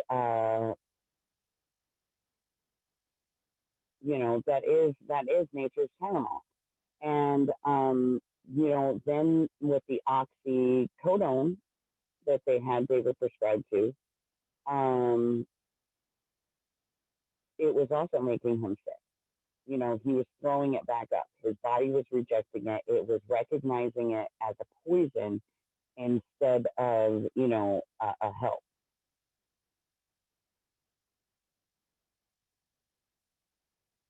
And so now arnica is not going to hit that level of pain relief that we need to replace oxycodone. So in researching, we went with kratom to replace that. And kratom worked magnificently for David and his pain. The oxycodone and Tylenol combination that the hospital had him on, I had concerns with too, because both have tendencies to be very, very hard on the liver and begin to even shut down the liver. Hi, Scarlet. Hello. Dwayne left us. Oh, okay. But they had very harsh effects on the liver, and with David having a level 4 liver laceration, that concerned me. Right. Whereas arnica and kratom don't have those same liver effects, but do give those pain relief from nature. So I just took nature's versions and replaced them, because that's what these are based off of anyway. Right. That's true. Opium's not legal. Just I could not use the actual opiate that it's replaced off of, which is really funny, because if you think about it, they make a synthetic version. Once they have completely gotten the synthetic version down, boom, the original is now illegal to use. Yep. So that's choice. Exactly how they've done most stuff. Yep. So you have no choice but to use their synthetic version now, because if you go and use nature's version of what they're more than willing to prescribe you, you're in the wrong. Right. And now you're a drug addict. Yep. True. Well, really? Because this exact drug derived from the poppy. Yep. That grows out in nature. It's not the poppy. Yeah, no, it's poppy. Is it poppy? No, I'm pretty sure. Opium poppy, yeah. Yeah, okay. Derived from the poppy. That is exactly what your synthetic oxycodone is. And, they were for a long time allowing it, because a lot of people used to buy the poppy seeds for poppy seed tea, and you can make it yourself, because then it has the opium derivative in it. You know what I mean? You derive like the natural opium from it. Well, what they started to do is make farms before they sell them. Now you can't find any unwashed seeds. All the seeds have been washed away. That opium that's naturally in there. So now you can't even get seeds that are active anymore. Yep. And it's a shame. Because we should be able to use things naturally. Yeah, if we have things around us that are natural that we can use, why aren't we allowed to? It's absolutely insane. Oh, we can tell you what's safe for the greater good. Okay, but then at the same time, I'm having a hard time with that right now because now they're telling us things that don't even make sense for the greater good. Okay, so I'm tired of this greater good and telling us what's good for us. We as individuals and citizens should be able to make our own choices about it. Well, you know, and I think Ted just said it best. Why do I have to do these things because XXX is scared or injured or weaker or whatever? XXX should do those things and be mindful, while I can participate by making sure that, like, I wash my hands a little bit more often or I do whatever. You know, I can help by taking some precautions and being, you know, part of you know, an upsweep of better sanitation. However, I should not have to be being confined and give up my rights as a citizen and my job and my income and risk my everything going on because of XXX's fear. Yep. Truth. You know, it should be, you know, and we should not be basing anything off of fear. Fear is an emotion. Okay, fear is not real. Fear is an emotion. Not that emotions aren't real, but emotions are emotion. Okay, there's a difference between real and emotion. Okay, danger is real. Okay, fear is an emotion. Fear can be controlled. Danger cannot necessarily be controlled. Okay, true. This is the difference. So we can't be basing stuff off of fear. We can base decisions off of a danger, but doing it off of a fear is ridiculous. And right now, fear is what's controlling everything and everyone, and not actual danger, okay? Danger, like I said, cannot be controlled. Fear can be, and fear is an emotion, and it can be controlled. Now, they can, and you can overcome it. You can tolerate it. You can learn how to accept it. You know, you can function through fear without necessarily being fearful, if that makes sense. You know, fear is something that you can manage. You're not gonna get fearful, right? I'm not saying you're not going to have moments where you do get fearful or these things do happen. Right. What I'm saying is you can't live there. You can't let it run your life. Okay. Yep. Now, see, like there's a difference. There's a difference in being afraid that somebody's going to come and like set your things on fire. Right. Okay. And then the danger of fire. Right. See what I'm saying? There's a difference. Right. Okay, allowing yourself to live by the fear that somebody's going to come and set your stuff on fire, where you never leave your house, you never go anywhere, you're always there, so nobody can get there, nobody can be on your stuff, nobody can set fire to your stuff, is totally different than the actual danger of fire. Right. Yep. Fire danger is real. Yes, it can burn down everything. Yes, it can kill you. But the fear that somebody's going to bring that upon you cannot control your life. Right, right. But you can take the precautions against the danger of the fear, right? So you can do things like don't have open fires, don't invite people to your house, don't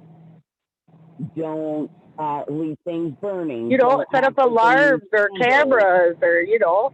Right. You can set up alarms. You can set up, you know, smoke detectors. You can take precautions against the actual dangers of the fire, but allowing yourself to be controlled by the fear that somebody's going to bring that danger upon you is ridiculous. Right. It's irrational, and it's not going to serve you in that situation. It's only going to paralyze you from action. Right. It's irrational and absurd. Right. It is.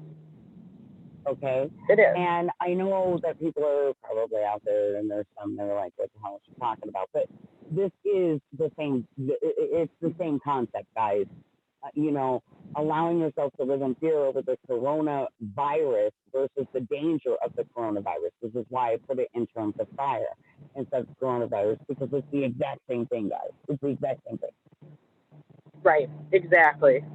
You can be cautious, but you don't have to live in fear. You can take the precautions against the dangers of the coronavirus, which actually is a little hard to do, because actually being able to classify the dangers of coronavirus is, changing like daily. That's true. That is true. Unfortunately, that is true. It's like it's a ever evolving enemy at this point. Okay. Because every day we start hearing new symptoms, new this, new that, and Yeah. Okay. So that being stated, you can take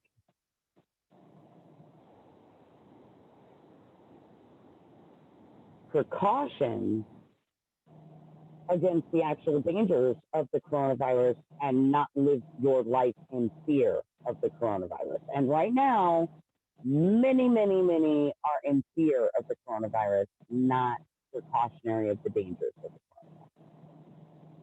Right.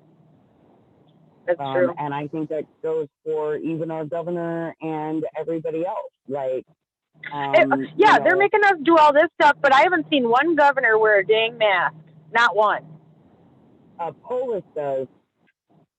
Does he? I haven't seen it. Yes. But I'd like to. This is the sad part about Polis wearing his. Are you ready? Yep.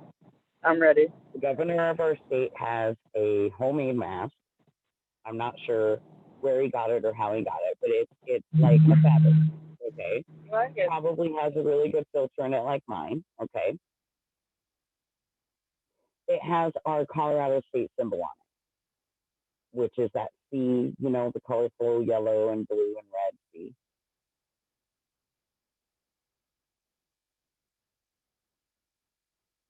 Did I lose you?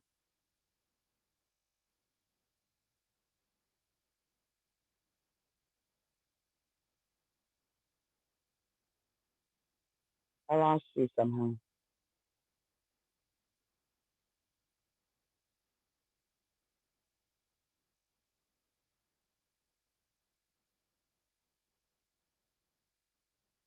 Totally lost it.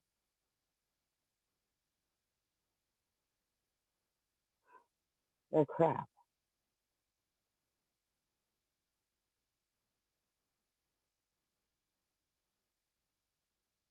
I hate when that happens.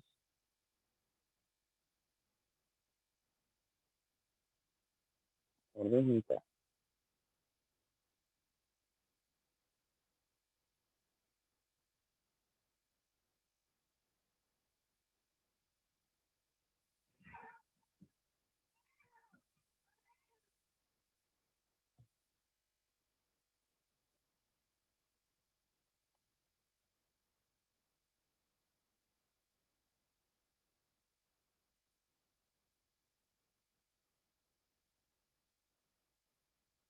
Excuse me for just 1 second.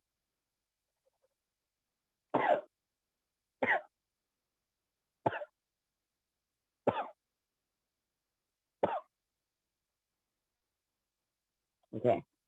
Sorry. Back. Fighting with leprechaun. That happens for me often. Again, not coronavirus. I sneeze like that all the time. It's not new.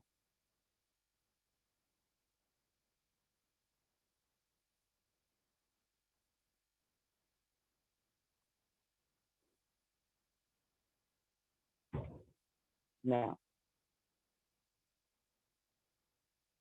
again, not sure what has happened to Scarlet?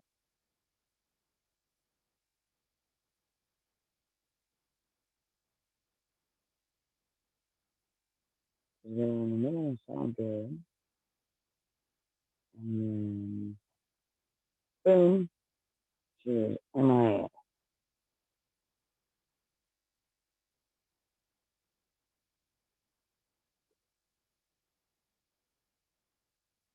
Oh, yes. So, anyways, our state symbol is on his mask, and it's just like a pattern of the state symbol, over and over again. And we have now caught him several times with the mask apparently upside down and the C facing the wrong way. It's degraded. Was the point to that I wanted Scarlet to hear, but I don't know what happened. And I don't want to keep everybody else waiting. I wonder if I can hear if I can listen. Aha. My bad. I don't know if you Oh, there. Hi, Scarlet. Hi, Hello. TLO. I'm sorry. I finally just made it into this chat room. I'm behind, guys. I'm sorry. So did you hear what I said about I did not. Okay, so it has our state symbol on it. Oh yeah, but he was wearing it upside down. I remember when you told But me. he keeps doing it. It's upside down, so the C is facing the wrong way. It's totally degraded. Like, yeah. So, I mean, come on. I mean, if you're going to wear it, be an example, right? And who are his people? I would fire whoever my assistant is who's supposed to help me before I go out. You know what I mean? Dude, who is that person? They'll text you before you go on camera because they need to be fired. Because they let you be looking like an idiot.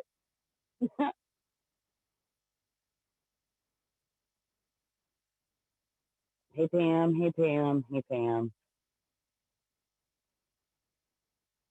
I like to say goodness. Dude, you remember you looking like a fool with your pants on the ground? I just came up with something in my head. You looking like a fool with your mask upside down.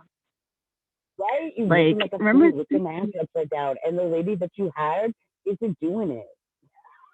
Right? I'm saying. Like, I'm just like, wait. Whoever's in charge of your makeup before you go on should be that person that checks your mask. And right. There's like a series of people that you just even somebody to be like, do I look good before I go out? Yeah, just anybody. Do I look all right? Do I got broccoli in my teeth? Upside down by now. Why is nobody? No.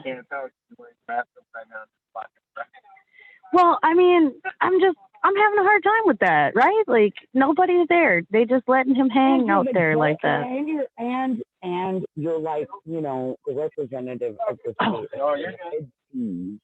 And you can't even get our freaking symbol right. Right. On the face. I'm just saying. It's embarrassing. Yep, got spot. It's embarrassing. Isn't it? It is embarrassing, honestly, because he's supposed to be, he's supposed to be the representative of Colorado, right? That's he's supposed to be like the dude. Cheese. And you're freaking wearing our state crap the wrong freaking way. You look like a freaking... The state logo. Yeah. Somebody lets you look that way. Somebody, all them people you pass on the way out let you go out that way. They let you look that way. And then all the media recording you continue to let you look that way. And nobody's called you on it. Like, I'm sorry, but as a journalist, if I was there, I would be like, excuse me, Polis, do you know your mask is upside down? Has anybody told you that? Right, because I don't think like anybody's told him.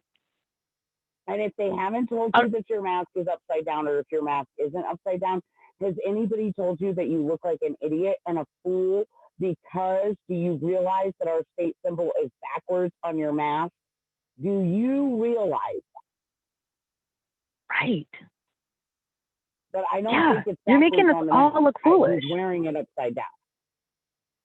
Right. Yeah. I mean, it's just, wow. I mean, you know, but our governor hasn't. He had to go quarantine for 2 weeks too, and he still hasn't worn one because his bodyguard got corona. But it's interesting because, you know, and just even at the White House, you know, Trump said he wasn't wearing a mask. He wasn't going to do all that, which good for him, and he should be able to do that, right? But I'm surprised none of the others have decided, like Dr. Fauci or Dr. Birx. None of them have chosen to wear one. Why? It makes you question things, right? Because they're like, oh, you wear your mask, but we don't have to wear ours. Well, what makes you so special? Right. That's all I want to know is what makes them so special. Yeah. Yeah.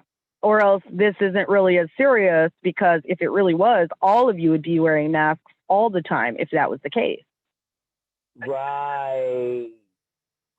Because, you know, China and everybody else used, you know, masks during their press conferences, you know, all around the world. And I get that too, you know, and it is hard because especially a lot of times they don't have interpreters. So I get why they don't necessarily wear masks, because they want people to be able to read their lips. But still, right. Still, if it's that serious, you would think somebody up there would be wearing a mask. Someone, but none of them are. Right. So it's just interesting to me. That's all. I mean, not that, you know, there isn't a good reason, or, you know. I'm on the same Yes, page. please. I'm on the same page. Marinara, please. Sorry. Get my food, please. Scarlet is just now getting around to getting food and eating for the evening. Mm-hmm. Yes, ma'am. I was hungry tonight for some reason after the farm. And I'm usually not like this ravenous. Freak! But I am like, oh, I feel like a cow right now. Freak you. Freak. What are you saying?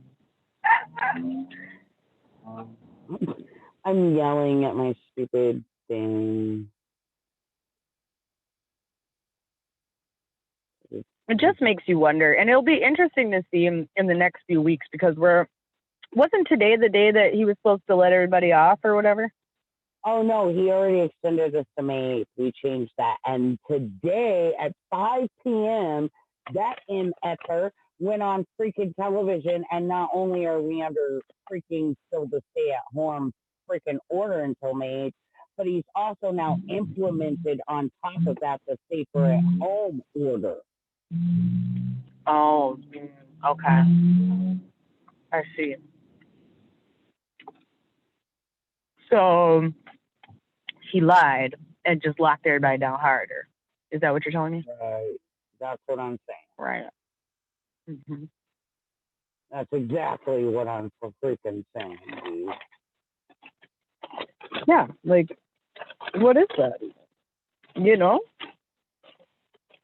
I mean, seriously. I mean, this is why we need to be calling them out, too, because this is the problem. You know, you tell us, oh, we ain't going to do this or that, blah, blah, blah. Right. Then they do it anyway. Yeah. Right. They do it anyway because they don't care. Right. You know, and I'm just tired of them lying. I've been saying this since day one. Just keep it real. Right. Tell us the damn truth. Yeah. Talk to us like we're adults. Right. You know, that's all I want. It's like we all adults. Yep. Because we are. Well, yep. Most of it. True. But I feel like they could come with us at just a little bit more real position than what they do. Yeah. You know, yeah. I mean, maybe not tell everybody the cold, hard truth, okay, because not everybody can tolerate the cold, hard truth.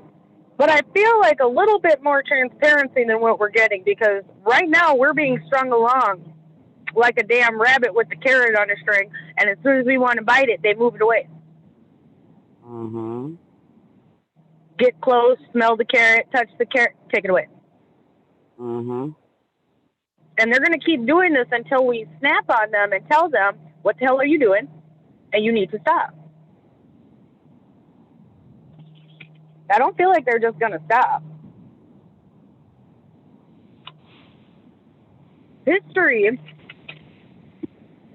has proven that when they take control, like, you know, it's funny though that they're trying to implement all these, you know, methods of control. Like Colorado had the little snitch line. The snitch line got canceled one day after it opened though, because people were texting it telling the state that they were Nazis. So, and it reminded me of that though. The brown shirts are the group that would come around after you got snitched on. And they call it the red hat. Pretty much the same thing in my opinion. Sounds like some communist crap to me. Oh, yeah. Snitch on our neighbors. If you see them not, you know, and okay, and the stay-at-home orders are so vague that you can't even know what someone's up to necessarily snitch on them. You know, that's the problem. People are assuming what's going on with people. You don't know why they're out and about. You know, for instance, right now, if we were to get pulled over, it just looks like we've got food or whatever, which I guess is allowed under the stay-at-home order. But you know what I mean? We're coming back from a job. You know, you just might assume, oh, those people are out. You know, what are they doing? But you don't know what their intentions are, what they're actually going to do. Right. So that's half of the problem. You know, I mean, and especially all these people snitching on kids for going to the playgrounds and all this other stuff. How is that hurting you? Right. How is that affecting you? How are you going to get the coronavirus if you are in your house? Right. You know, that's what kills me the most, I think. And now people want to be, you know, stewards of other people's welfare, when before this, they could give 2 fucks less about you. Now they care about everything you're doing. Exactly. You know, and it's not out of a loving thing for community. It's out of pure just, you know, malice a lot of times and jealousy and just, you know, just discontent in life right now with people. They have nothing better to do but do that. And I think that type of culture is just sickening at this point. If you see somebody doing something that you wouldn't be doing, good for them. You know what? Because you don't have to do it. And hashtag sorry not sorry, and I said it. Okay? I'm just saying that right now. And if you are one of those who's calling the hotline and turning in your friends, neighbors, whatever, strangers, you did the right thing. Okay? Note that play on words. I did not say right. I said right. You have done the right thing. Congratulations.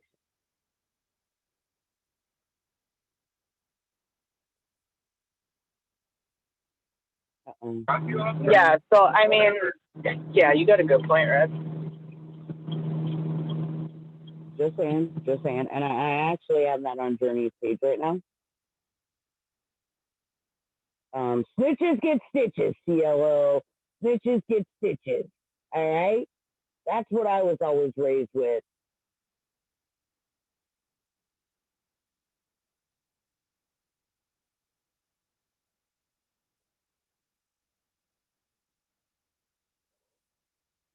You people out there calling these hotlines, turn people in, you are the ones that turned in people hiding families. You are the ones responsible for entire families being killed back in the day. Yep. Okay? It's people like you. What do you do? And actually, Scarlet, you said that they closed it down right after they opened it. Yeah. Well, listen, because there is now, I have to catch you up. Hold on a moment. Okay. I have to go over to my Journey page.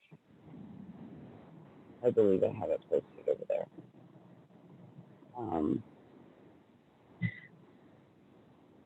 Yeah, because one of our new hosts, Tara, is also out there in Colorado with you, and had posted that the website was broken, and they were like, "We don't know when we're going to get it back up." Jeffco, the county of Jeffco within Colorado, has extended Right. the stay-at-home order until May 8th. However, they included an online form to report violations, including outdoor spaces and private residences, and you can even upload pictures. Where are you going? Right. And pictures. Hold on, pictures. Including outdoor spaces and private residences, and you can even and private residences. Allie, legal? Oh, hell no. Hell no. Hell no. Absolutely not. Pictures at my residence of me. So you're going to tell me that under the stay-at-home order bullshit, somebody can come by my crib, and if my kids are outside playing or doing something, they can take a picture and then snitch to the government? Yep.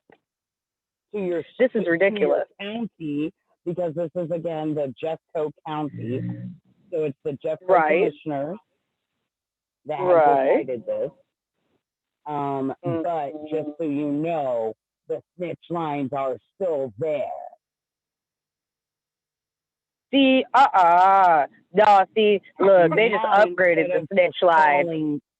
And yeah, now they just upgraded it. So now, of course, you can't call because they want you to go online and do it and provide pictures. They provide pictures of your private residence. Yep. Including private residences. Including outdoor spaces. Now, see, look, this is crazy. I'm sorry. If I choose to use it, like I said, how does this bother you? If I use an outdoor space, how does it bother you? Right. Like, that's just what I'm wondering. I'm just very concerned about that. This leads to the next story, or the next little thing I'm going to read you. Ready? Okay.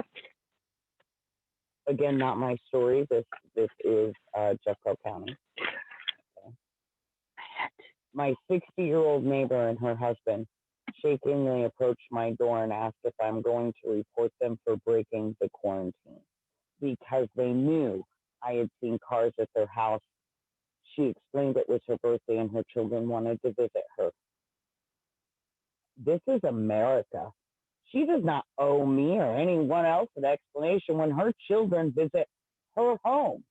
Shame on the government. Shame on my state. Shame on the governor for doing this to my neighbors. And shame on anyone supporting a government keeping families apart.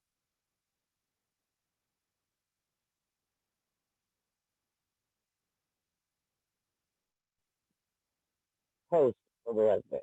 That's okay.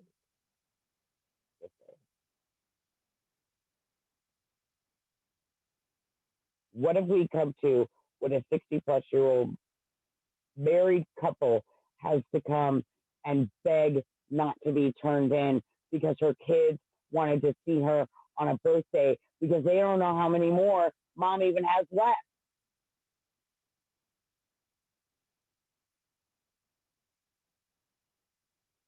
How dare they? And let's look at the mental anguish that this has caused this couple, even just this couple. The mental anguish that must have caused this couple for their kids to come and see them, to go to their neighbor's home and ask if they're getting turned in, to prepare themselves for what might be coming next.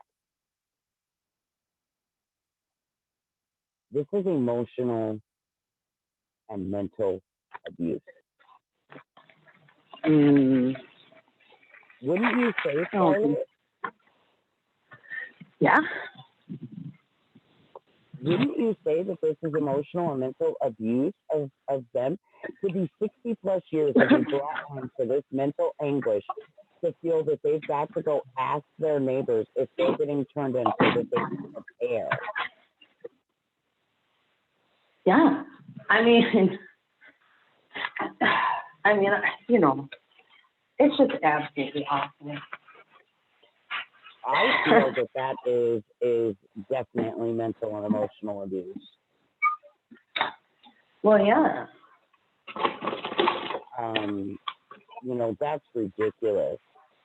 The kids wanted to go see their mother on her birthday because mom is 60 plus years old. Who knows how many birthdays these kids have left to spend with their mother? Well, that's just it. You know, at the farm tonight, you know, she has a grandmother that's 102 years old. And, you know, she's been very concerned about her passing for quite a while now, ever since I started the farm, really. And she goes, you know, should I go and spend time with my grandmother? Now, keep in mind, her grandmother is at home, and her mother is staying with the grandmother. So she's at home, not in a care center. And I said, if you don't go, you'll wish that you didn't.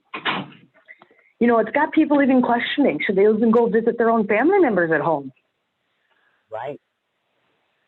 I mean, think about how tragic that is. You know, and we've even had our own, someone in the network, their family member committed suicide. Yep. An elderly person at that. So potentially, I mean, we don't know for sure what it's about, but I can't imagine this lockdown helped. I'm not saying it's because of COVID, but I ain't saying it ain't either. So it's you know, depression from being locked in. Yeah. You know, yeah. Not being able to socialize or be able to even reach out, you know. Yeah. Yeah, that's what I mean. And I'm concerned for a lot of the elderly people. You know, like I told her, I said, my concern is what if old people give up the will to live? We've also had people killing entire families and then themselves because of fear of COVID. That's true. A young girl, even in England, killed herself over fears of COVID-19. Yes, it is actually happening. You know, they've got this fear there was running rampant. Story, it was where I forget which state it was, Scarlet. I don't know if you'll remember or not, but we read it together where it was 3 generations that lived on the same farm, different homes, where the man literally, the middle generation killed the older generation, younger generation, his own wife, and then himself, as well as the family dog. Right. For fear of COVID. See, that's awful. Nobody should be so afraid of something that you feel like you need to take your life. Yeah, because they were all older, you know, within that older endangered range. Right. Of which we found out now that, you know, everybody's pretty much fair game as far as that goes. Right. You know, and they had all these older people so scared in the beginning that it was only older people until young people started, you know, crapping out. Right. And I think that's a terrible thing that they did, you know, getting everybody fear in place for something that they really didn't know too much about. Mm-hmm. Honestly, we've had 100-year-olds fight coronavirus and live and all these other things that we've seen stories of, you know, miraculous, you know, healing and all this other stuff. And yet we're told to fear, but yet even elderly people are getting over it. A small baby even got over it with only breast milk. Right. Only breast milk beat COVID-19. Right. So we've got to stop being so afraid. We've got to let our bodies do what they're going to do. And like I said earlier, if the Lord is going to take us out, He's going to take us out. So we need to stop being so afraid and trying to control things when really And if you don't believe in God, that's okay too. But there's a higher power that's there that is synchronistically making the universe work the way it does. So if it's your time to release that energy as a human being and as a physical form of flesh, so be it. Mm-hmm. I mean, I hate to say that so matter-of-factly, and to some people that might sound scary and frightening, because death is one of those things that it's hard for everybody. Nobody really knows what it's going to be like, or will you be scared at the time, or what actually happens.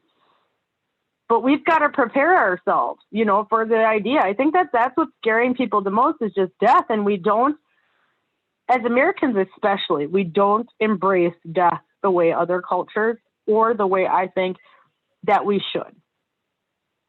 Right. It's been created into this big grief hole. That's the best way I can explain it, a grief hole that they want you to have, through funerals, where originally it was more of a celebration. Or I was watching a documentary about a tribe in Africa, a pygmy tribe. And it was very interesting because they were, they said when people die, everybody comes, all your family members, everybody from the village, and we support you to get you over to the other side. And I thought that was a beautiful thing. But in the same moment, the woman ended up dying. I'm sorry. Is our meeting, hold on. Our meeting ID is 238, right? Yes, correct. And then 494. Yep. And then 3128, right? Correct. Oh my gosh, I pulled that from memory. So me. Yeah. I know. We're making it. That. Getting there. So then back to the woman. So the woman's name was like a Kabunjo, and she ended up dying. But when she died, everybody carried her over to like the burial spot. And then literally like 20 minutes later, another lady was having a baby. So there was no grieving. They knew she had already went to a better place. There was no hysterics. There was no, extra stuff. It was literally just, they focused more on her while she was living. And I think that's something that we don't do as a culture. They focused on her before she died. They made sure they showered her with love, and to where once she died, they didn't feel like they needed to do that anymore. Where we get stuck, like I said, here in America a lot of times, in a grief hole for that. Right. Unfortunately. Whoa. So apparently scamming is happening with the Social Security Administration. Yes. They said on the back of the letter, they said scammers are pretending to be government employees.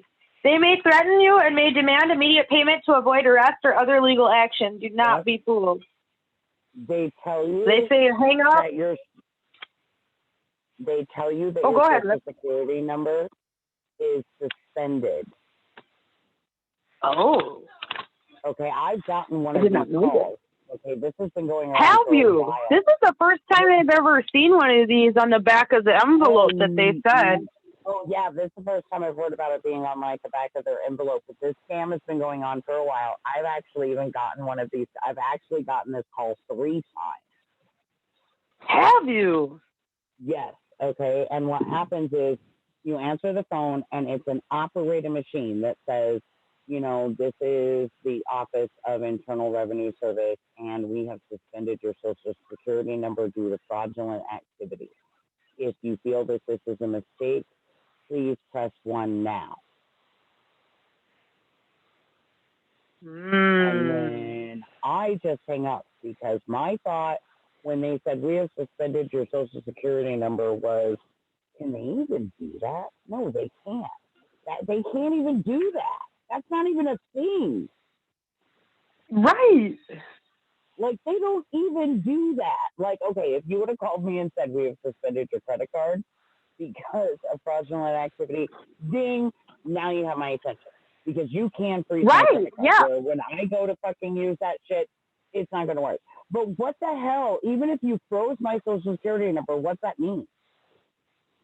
Well, okay, you can technically freeze your social security number and put like a hold on it if people are using it to run credit, because you do have to use your social security number. Let's say if you want to get a house loan or a car loan or a bank loan or something, you know, Right. or credit cards. Yeah, so you can do it for that, but it's only like, it's not like suspended though. Not like what they're trying to say is happening. It puts a flag on it so that they would recheck and make sure you're you. Right. Not that it would shut down your whole number. You know what like they're trying to say, like, oh, we've suspended it. It can't be in use. Okay, and somebody, if they, I have never heard of in my entire 41 years on the planet now, ever heard of anyone having the government in any way, shape, or form call them and by machine say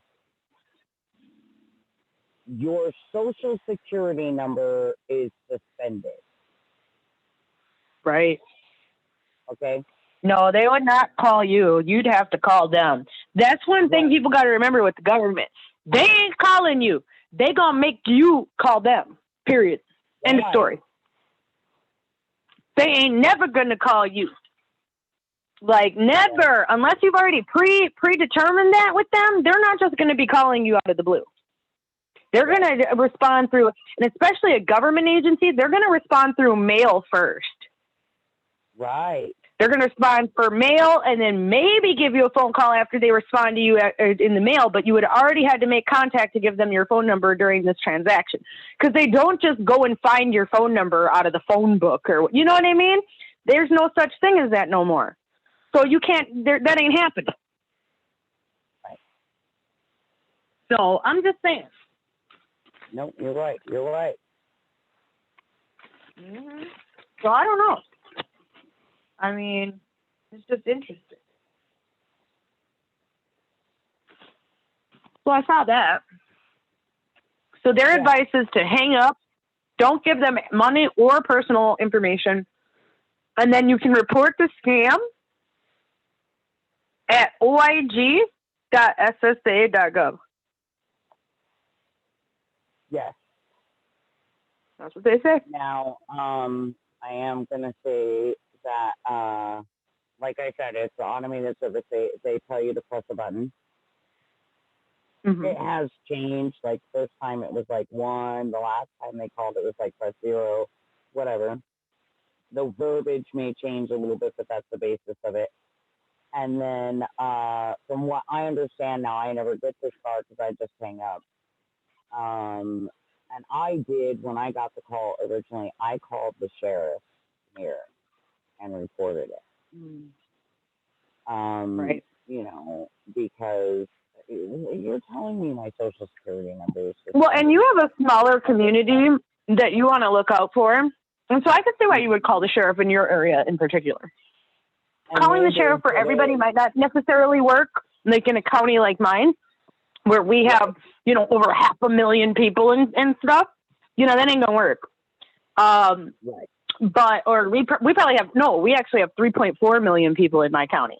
So yeah, calling my sheriff probably ain't gonna work, but your sheriff can tell people, you know, at breakfast or, you know, when they used to have restaurants, I guess, and stuff, you know, when they see people in the community, hey, have you heard about this? Make sure you protect yourself, you know, because not everybody has the internet. We're kind of responsible for people figuring it out, because I called the sheriff and reported it, and then he said I wasn't the only one, and he made the papers, all the local papers, print an article. Print a story about it. Yep. And it's smart.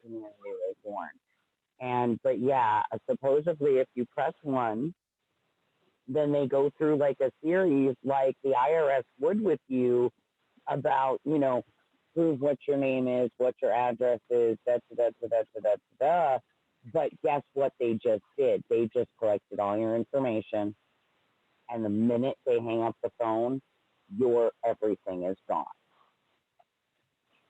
Mm-hmm. Bank accounts wiped out, credit cards, Max.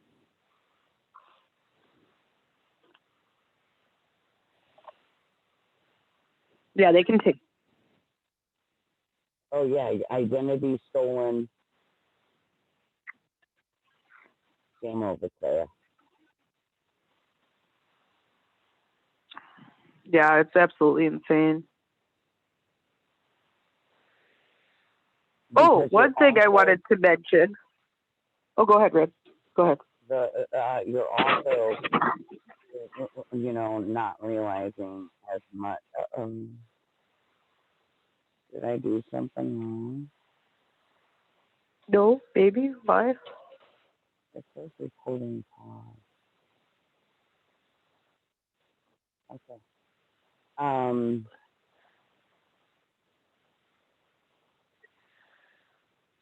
When you verify all this, one of the things that you're also going to verify is your social security number. Right.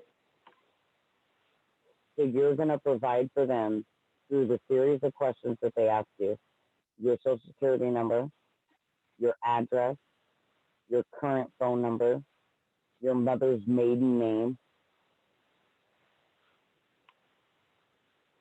Yeah, true. Past and previous addresses that you've lived at. How many people you claimed on your taxes, which now tells them how many people are in your home. And you're going to also verify your maiden as well as your married name. Your age and your birthday.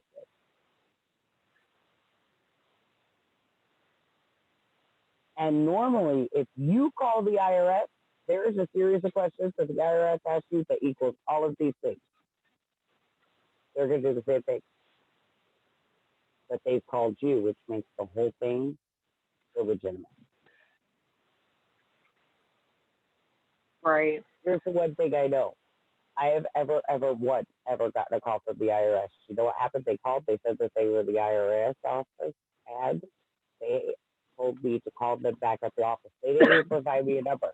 They told me I could look it up in the phone book. Call them back. Wow. And I called them back.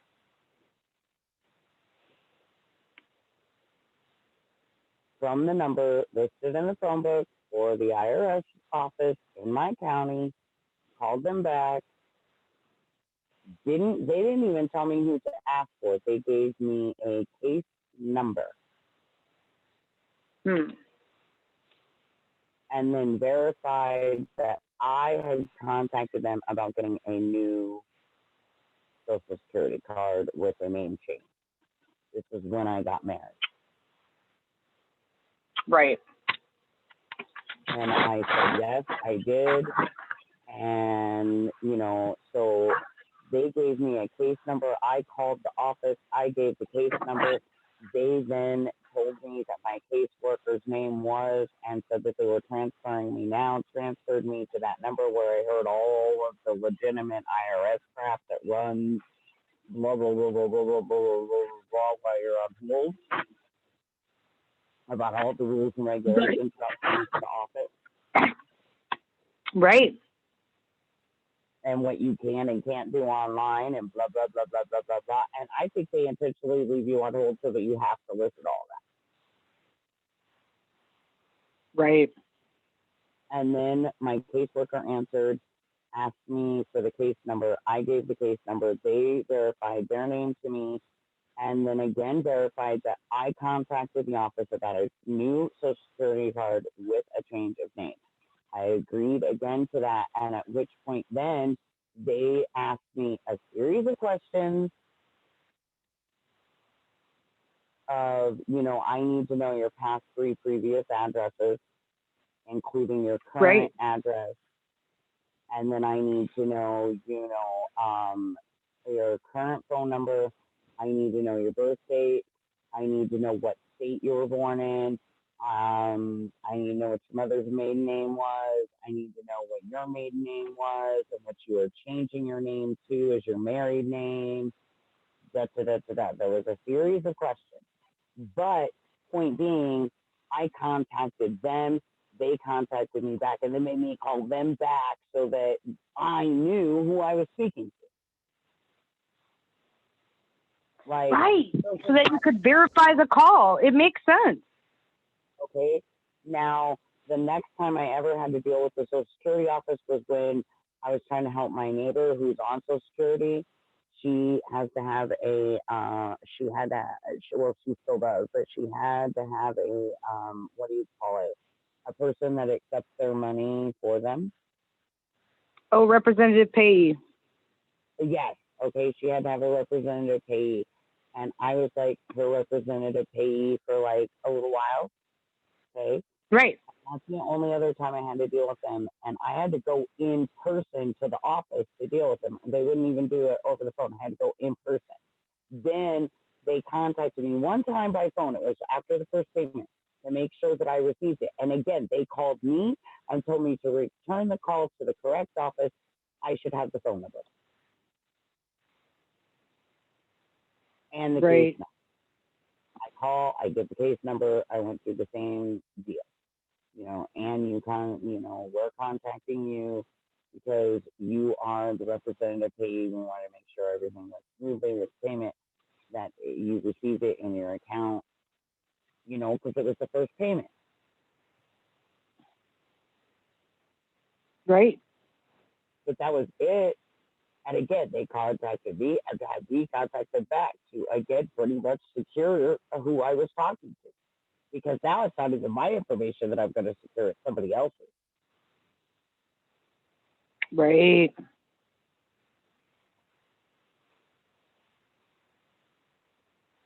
Right. But I had to go down in person first and see them physically with the said person that I was going to be the payee for. We had to go down together, and she had to physically be there with me, and we had to physically sign papers together, and the whole nine, like giving me permission to be the payee and do all the things and and be her representative. And True. Yeah, it's crazy. So there is like some serious things that they do to verify what you're stating. And so it's not just willy-nilly, hey, oh, we can just call you or this or that. right. Right. Exactly.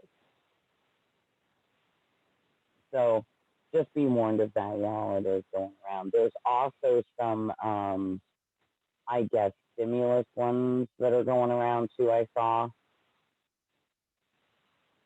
Okay. So be warned of those two people. Yeah, I could see those stimulus scams happening too, because somebody's trying to snatch up their money. Y'all. Yep, scammers don't stop, y'all. Just remember that. Now, I want to get back to talk about these folk healers, right? Who aren't supposed to get it, and you get it, you can keep it. Oh, no. Isn't that right?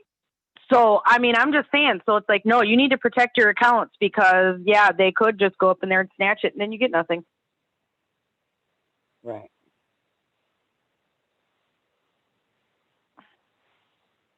Like, so it's very interesting. Anything? Yeah.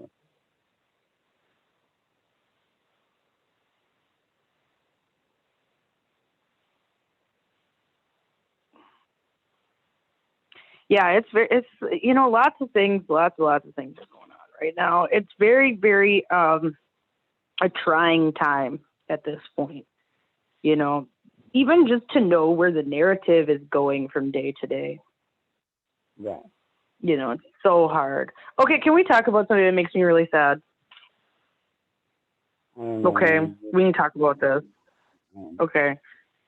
This is a serious issue and it's concerning. Okay. Here's the headline. Massive Palisade peach loss causing ripple effect across Colorado. Okay, I'm hella depressed. Hella depressed. Okay, people don't know. Scarlet loves Palisade peaches. They're tasty as shit. They're the best peach I've ever had. They're better than Georgia peaches. Yes, Georgia, I said it, and you guys can suck it because you don't have good peaches. They got a hard freeze this year. Not doing well. Not doing well. Very concerning. But on the other hand, though, Mel says she's been talking to people, and you got to remember she lives right by Palisade itself. She said that they're coming back, and she can notice new buds on the trees and stuff. So is this going to be half truth with based in pandemic to panic people? Maybe. Don't know 100% yet, but it's very concerning because they said potentially up to 95% of Palisades peaches have been destroyed. Yeah. And they said farmers markets, and yeah, they said they just spoke to one of our peach orchard providers in the Grand Junction area. See, so that's where Mel's at. And so she said they indicated that and that's only one peach orchard provider, okay? And they said they lost 95% of their crops. So see what I mean? They put a misleading headline if you really think about it, because he just said I only talked to one and they lost 95%. So is that a 95% loss across the board? I don't know. Yeah, because it doesn't, temperatures fluctuate so much just in a quarter mile here. Yep. Okay, and you Yep, can ask that's her. what I mean. She's been here, and she visited me where she's been like literally on my homestead, and the wind's blowing, and it's crazy, and it's 40 plus miles an hour, and we get in the car, and we drive out to the main freaking road, hit the highway, and it's sunshine, no wind, perfect freaking weather, and she's like, wait, what? Right. And so it's very concerning. So they said, and it's just one farm at CNR Farms in Palisade. Their trees are bare for the first time in 20 years. But like I said, Mel said she was driving and she's got to drive to Palisade, and that's where she goes to like the dispensary. And she said she saw buds on the trees at the farms that she knows that produce Palisade peaches. So is it a, industry-wide thing? I don't know. But it seems like it's going to be a pretty big deal. And it's unfortunate because I guess that year the region produces 17,000 tons, and it brings $40 million to the economy. And peaches account for 75% of the fruit production in Colorado. Right. What's a big deal? They said for a period of 3 months, they will represent a third of the business that they do. So they said they're going to look for other produce. And there's farmers markets are having a hard time to be able to get things together. Polis and the Commissioner of Agriculture, Kate Greenberg, officially requested a USDA disaster declaration for Colorado's western slope following the freeze. Disaster money would help producers access critical programs and assistance to help ease the crop losses and harvest reduction. Colorado's iconic. To cut you off, Scarlet.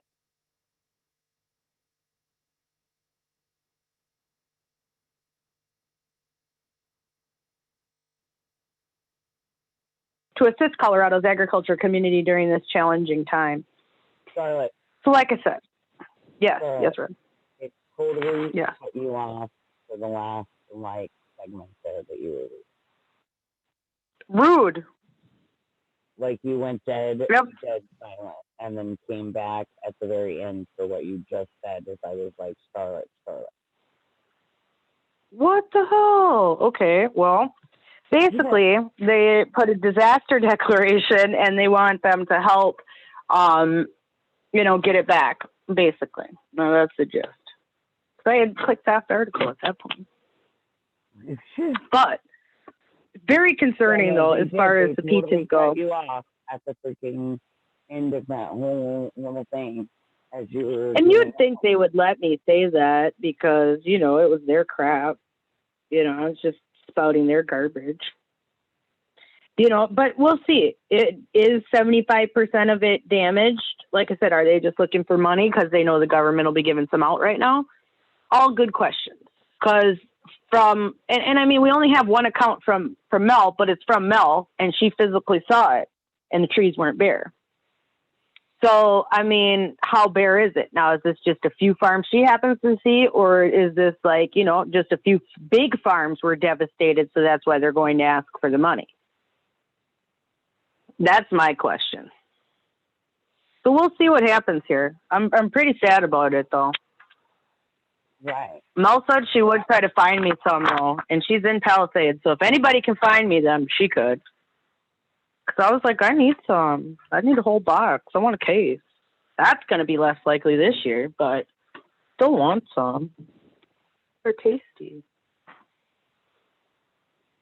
They're good peaches. Absolutely amazing. They are some of the best peaches in the world. I say the world because I've had Georgia peaches fresh from Georgia. They're not as good as Palisade peaches. There's something about that flavor. Yeah. I don't know what they do. And I think it could be because Colorado is volcanic in nature with the soil, where Georgia ain't necessarily. Not as recently as Colorado had volcanoes. So I think that has something to do with why the soil is so rich and why it does. Because there's a reason why it's 75% of your fruit crop, because probably other fruits don't grow as well out there. And the peaches do really, really well and thrive out there. So hopefully they can find something. What? I'm looking for my phone cord that has disappeared. I was told it was Good. brought up to, but it's not here. And I can't find it. And my phone's dying. So I'm trying to find it.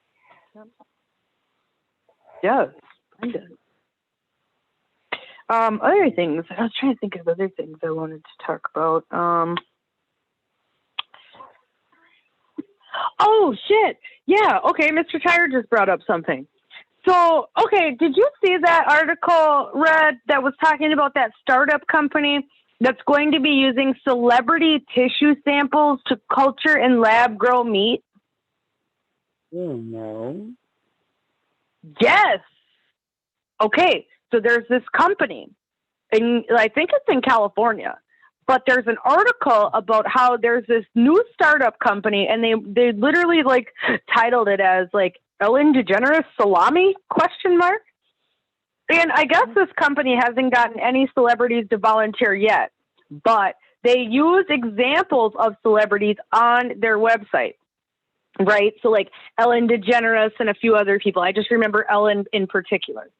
Where then they would lab culture grow this meat, like kind of like how like that lab grown chicken that we talked about before, it'd be grown like that. Right. And then they grow it in a lab with the tissue culture, and then they make it into like sausages. Artisanal salami is what they called it. This is gross. It's just, dude, again. because you're telling me they cut you off right there. They cut you off right there. Oh, it's demonic. It is. Because you're telling me you're going to take a tissue sample. Pam, these peaches are, oh man, I can't even explain what they taste like, because they're just, I can taste the flavor in my mouth right now. But I cannot tell you like what they taste like. It's like the best peach explosion you've ever had. Guys, this is the only way I can describe it. They taste what a real peach actually tastes like, but no one knows that until they've had a Palisade peach, which is the real peach of the world.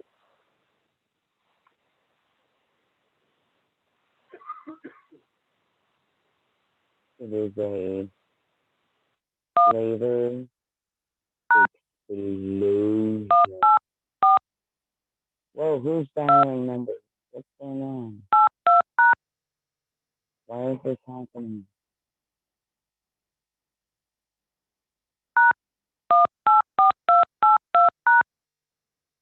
Whoa, hello. You switched phones. So, um, or you didn't. Did Okay, so my bad, I was muted. So you have to put in a code to sync up the phone and the computer together when you're on Zoom. If I didn't want to get off this way, so okay. that's how that So yeah, it what a real peach tastes like, but you wouldn't know that unless you've had a Palisade peach, which is the real peach of the world. That's what it it is. is. It really is. I thought, It's amazing. now listen, y'all. Listen, I've been to Georgia. I've had real Georgia peaches. My uncle lives in Georgia. I've had Georgia peaches mailed to me. Like, I know what a Georgia peach is. Okay, my grandmother lived in Georgia for a while. I know what it is, and they are good. They are good. Yeah. But I'm sorry, the peaches are trash compared to Palisade peaches. They're like trash, like literal trash. But, and I've had some premium Georgia peaches, okay? And I did think that they were the best in the world until I moved to Colorado. And the first time I saw Palisade peaches, best peaches in the world, I was like, liars. You're lying, liar. I'm buying some of these peaches because you lied. I bought some. I brought them home. I made a pie. I about fell over in my chair. I decided to cut one and eat it raw. The juicy, fresh flavor, everything. And I went, oh my gosh, this is better than any Georgia peach I've ever tasted in my life. This is the best peach in the world. So I did think that they were lying. I did too. I mean, I'm just thinking, and what made me purchase them is we stopped and I was like, ooh, peaches, those look good. Okay, let's stop. And we stopped outside Alamosa at that gas station and they cut us off a piece. And I was like, no, we're buying these right now. Like right now. How many do you have and how many can I buy? Is there a limit? I mean, they gave you a sample and that's all you needed to suck you in. Right. Because I was hooked after that. I was like, oh, sold. How much? Please take my money. It's great. It's a big thing for the state of Colorado. So I really hope that that's not the case. A couple years ago, same thing happened to us with apples after a severe storm occurred during the summertime and just shredded the trees, with hail and stuff. So, I mean, with the grand solar minimum, all we can try to do is try to mitigate. And, I hope these people next year think about, if there's going to be hard freezes, potentially covering up their trees. I know it's a lot of work, but is it worth losing everything and then hoping the government's going to bail you out? Yeah. Or would it be smarter to try to figure out a way to mitigate it? Right. That's my only thing. Would it be, because I get why people wait until the government saves them, but right now we're kind of in a new world. So will the government even save you? Will they say, oh, peaches aren't that important because you could eat other fruits, therefore we don't feel that it's a disaster? I mean, because, they could just say, oh, well, you can plant apples or you could plant other fruits and then we don't have to give you anything. Right. So, I mean, that's the only thing that concerns me. I really hope that it's not going to be detrimental. But back to this whole zombie meat thing, I'm very concerned because they specifically talked about it under the guise of alternative food sources, dude. Right. Like, because right now with potential, food shortages and other things, they were talking about how great it could be. Gross.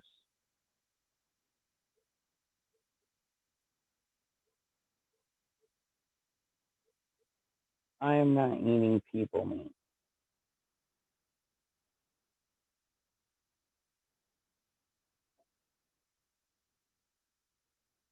Call me wrong.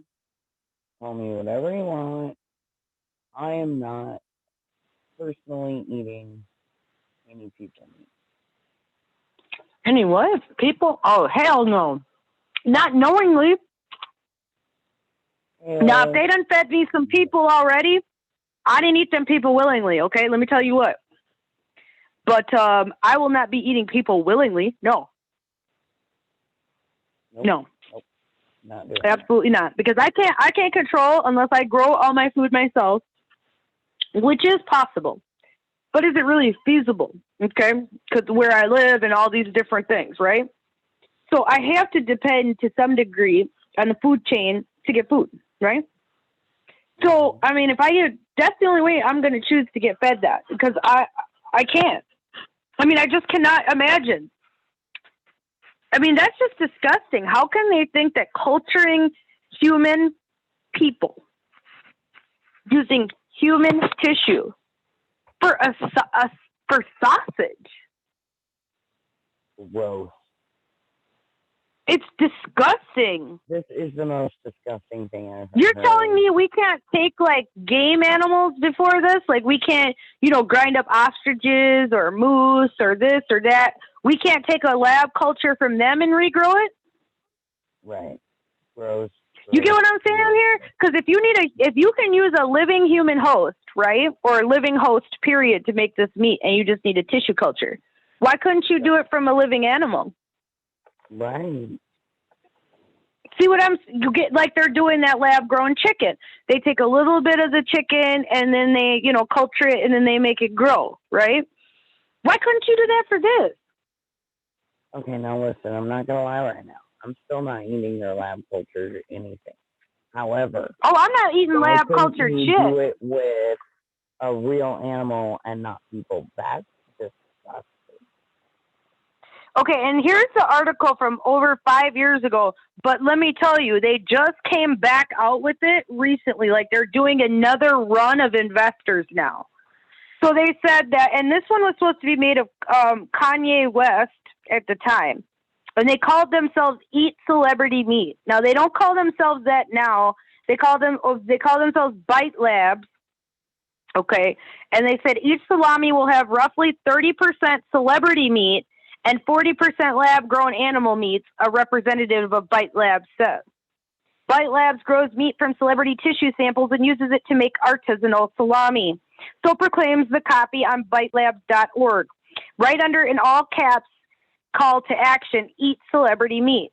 The site proposes taking actual tissue samples, specifically James Franco, Kanye West, Jennifer Lawrence, and Ellen DeGeneres, and growing their clone meat in a marketable salami blend. It's admittedly pretty funny. Having spent a month drinking Soylent and wading through press releases about Google burgers and in vitro meat, Bite Labs seem to offer a reasonably clever, well-executed satire on the Silicon Valley food tech trend. They say, but if it's a joke, as any half-conscious participant in the age of viral marketing plays in social media, then its creators are willing to take it pretty far. And so I find it interesting that they were kind of joking then, 5 years ago, right? Then, like I said, just recently in the last couple of weeks, they've come back out and said they're seriously getting donors and concerned because they're afraid that animals won't be able to thrive. They say the product is indeed salami. Each salami will have 30% celebrity meat and 40% lab-grown animal meats. We're looking into ostrich and venison, but pork, beef are more popular in our early research. The rest will consist of fats and spices. This breakdown comes from consultation with expert food designers and chefs. Whoa. Yep. He said that they refused to disclose any of the names of people in the project, including bioengineers. This is like fried green tomatoes, Whistle Cafe barbecue being made like industrially. It's disgusting. Right. Now, they said in terms of hard info, we're a recently formed startup that's trying to get off the ground to provoke a dialogue with what we see as an emerging market space. Our team is deeply interested in food culture, celebrity, and media, as well as thinking about the future. Other than highlighting bioethical issues, we're interested in the way celebrity culture is consumed and hope there's some kind of backhanded commentary on that. To help develop celebrity meat, we're working with a group of bioengineers and food designers, most of which are requested to remain anonymous due to the controversial nature of the product. As for our current campaign, we're hoping to generate celebrity interest and involvement so that we can develop a prototype with celebrity meat. In vitro meat has the potential to revolutionize the meat industry, both environmental, animal rights, and eventually economic benefits. We hope that our campaigning efforts will confront people with the very real possibility of a lab-grown meat future. Yep, nope. Whole lot of nope. Whole lot of nope. Whole lot of nope. No, that is the grossest That's all I can say. thing I've heard of. Yes, Pam, zombified meat. This is the sickest thing I have heard of in the longest time. Isn't it just sick and twisted? Isn't it just sick and twisted? That's how I felt the first time I read it. I was like, wait, what? Right, Like, Pam, hold up. right? Pam says, go harvest locusts in Africa and grind them up for protein powder and make bread. Right. Right. Remember Soylent Green, Pam? Soylent Green is people. Yeah. That's basically what they're trying to feed you. But now they're telling you. Before they sit there and let you consume it like they did in the movie, they're telling you about it beforehand and wanting you to get excited about it. Right. Not just going to do it, but want you to get excited about it. Want you to get excited about it. Because, you know, because it doesn't technically even exist yet, but they want you to be excited about it. They want you to be like, absolutely. excited. There's just no way. There's just no way. No. I don't want Ellen DeGeneres salami. Like, and half of these people are pedo baby killers, so I don't want their crap either. So then what? Right? I can eat pedo baby killer DNA, and then it changes my DNA to pedo baby killer DNA? Absolutely not. Well, there ain't no they're way. eating everything that they've ever eaten, you know, same as like your cow or your goat. That's what I'm saying. You get what I mean? And I am not their feed. That people that they've eaten, because babies are people too. Right. Exactly. Gross. Like, is that going to be their motto? Like, people fed people? Yeah. Is that going to be like the people organic stamp? Right. People fed and grown by other people. Right. And then kids are going to turn into like veal. Huh. Oh, is that true? What? Okay, hold on. Hold on. We're going to have to talk really quick because this is some bullshit. The Kentucky nope. thing? Hold on. Hold on. Because I found out the Kentucky thing was not true. What? I found out the Kentucky thing was not true. Oh, really? Somebody stole Leatherhead and stuff, I guess. Right. Or at least that's what they claim. I just found out some very enlightening information, and this is why we all should be concerned about what the hell is actually happening. Okay, so check it out. You know, you guys all know the CARES Act that was passed that most people recognized by the $1,200 they have received from the federal government, of which me, Red, don't get shit. Okay, so we didn't get none of that. Okay, but the CARES Act, in its original form, was introduced by the United States Congress as H.R. 748, Middle Class Health Benefits Tax Repeal Act of 2019, by Joe Courtney, a Democrat from Connecticut.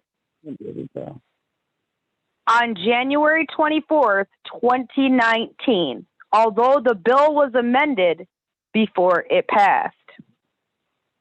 Yep. This is a bill that was created in 2019. This CARES Act, they planned this shit.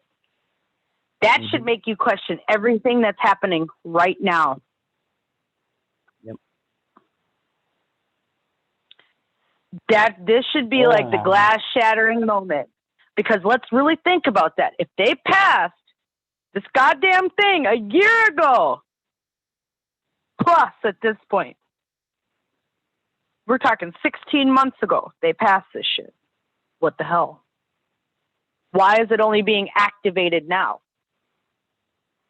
Get what I'm saying? Because they knew this shit was going to happen. Because if this was so important for middle class tax reduction, why didn't we hear about this last year when it passed? And we stay on top of stuff like that that goes through across the wire. So this was obviously passed in secret and kept quiet.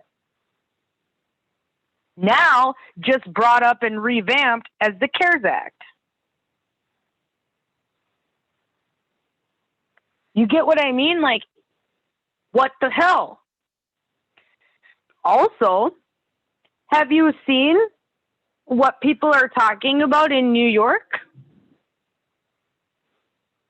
Have you seen the video of the nurse yet? No, I haven't got to watch it yet, but I hear it's very powerful. Okay? There is a Holocaust happening right now with our own people, and we need to stand up. I had a feeling there was a reason why they were keeping everybody out of the hospitals. Okay? And it's not just COVID-19. Right. I'm going to read something to you. Right. I'm going to read something to you very quickly. And remember, there's now a nurse who has a video that she wants everybody to see. But I want to read this to you first, because this is New York City. Okay? A patient with coronavirus reported that she and other patients were murdered with lethal injection. Now, I know that sounds crazy, but follow, because you'll understand why this woman was able to say that she was murdered by lethal injection. Okay? A woman from the Dominican Republic infected by COVID-19 left a voicemail before she died in a hospital in New York. She reported that they are killing the sick with an injection that plunges them to get out of them quick. That's what she said. Gertrude Taveras, native of Santo Domingo, resided in Brooklyn and was diagnosed with coronavirus, so she was admitted to the hospital where she died. Before she died, the 49-year-old woman sent a voicemail to a relative of hers who is also a compadre, in which she claims that the patients next to her died after being injected. With a tearful voice, Gertrude explains that she was also injected and shows resignation because she knew she would die just like the others who were confined to that hospital. Audio was posted on a social media by the husband of a victim's cousin, who calls on people who have relatives in New York hospitals to stay tuned to the way that their relatives die. Wow. Yep. And there's a nurse who has a video who's basically saying the same shit. So what are you supposed to believe? Right. That's crazy. I mean, honestly, we're hearing these cases. Is this happening? Is that why they don't want anybody in the hospital? Has nothing to do with COVID-19. Has everything to do with what they're actually doing in the hospital. Because a lot of these sick assholes did this stuff every day anyway. Now they know no one's watching. What will they get away with now? Exactly. right? We already had issues at nursing homes with elder abuse and this and that and this and that, and hospitals. And, you know, medical mistakes are the number 3 leading cause of death in America. You know, it just makes you really, really, really wonder at this point. Nope, that's true story. Yep.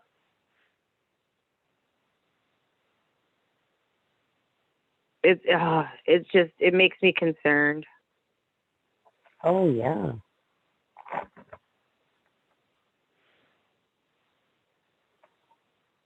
It's just, wow.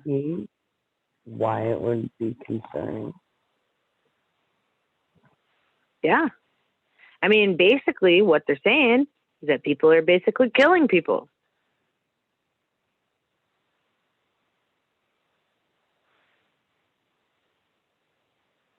Like, it's awful. You know, and it's just terrible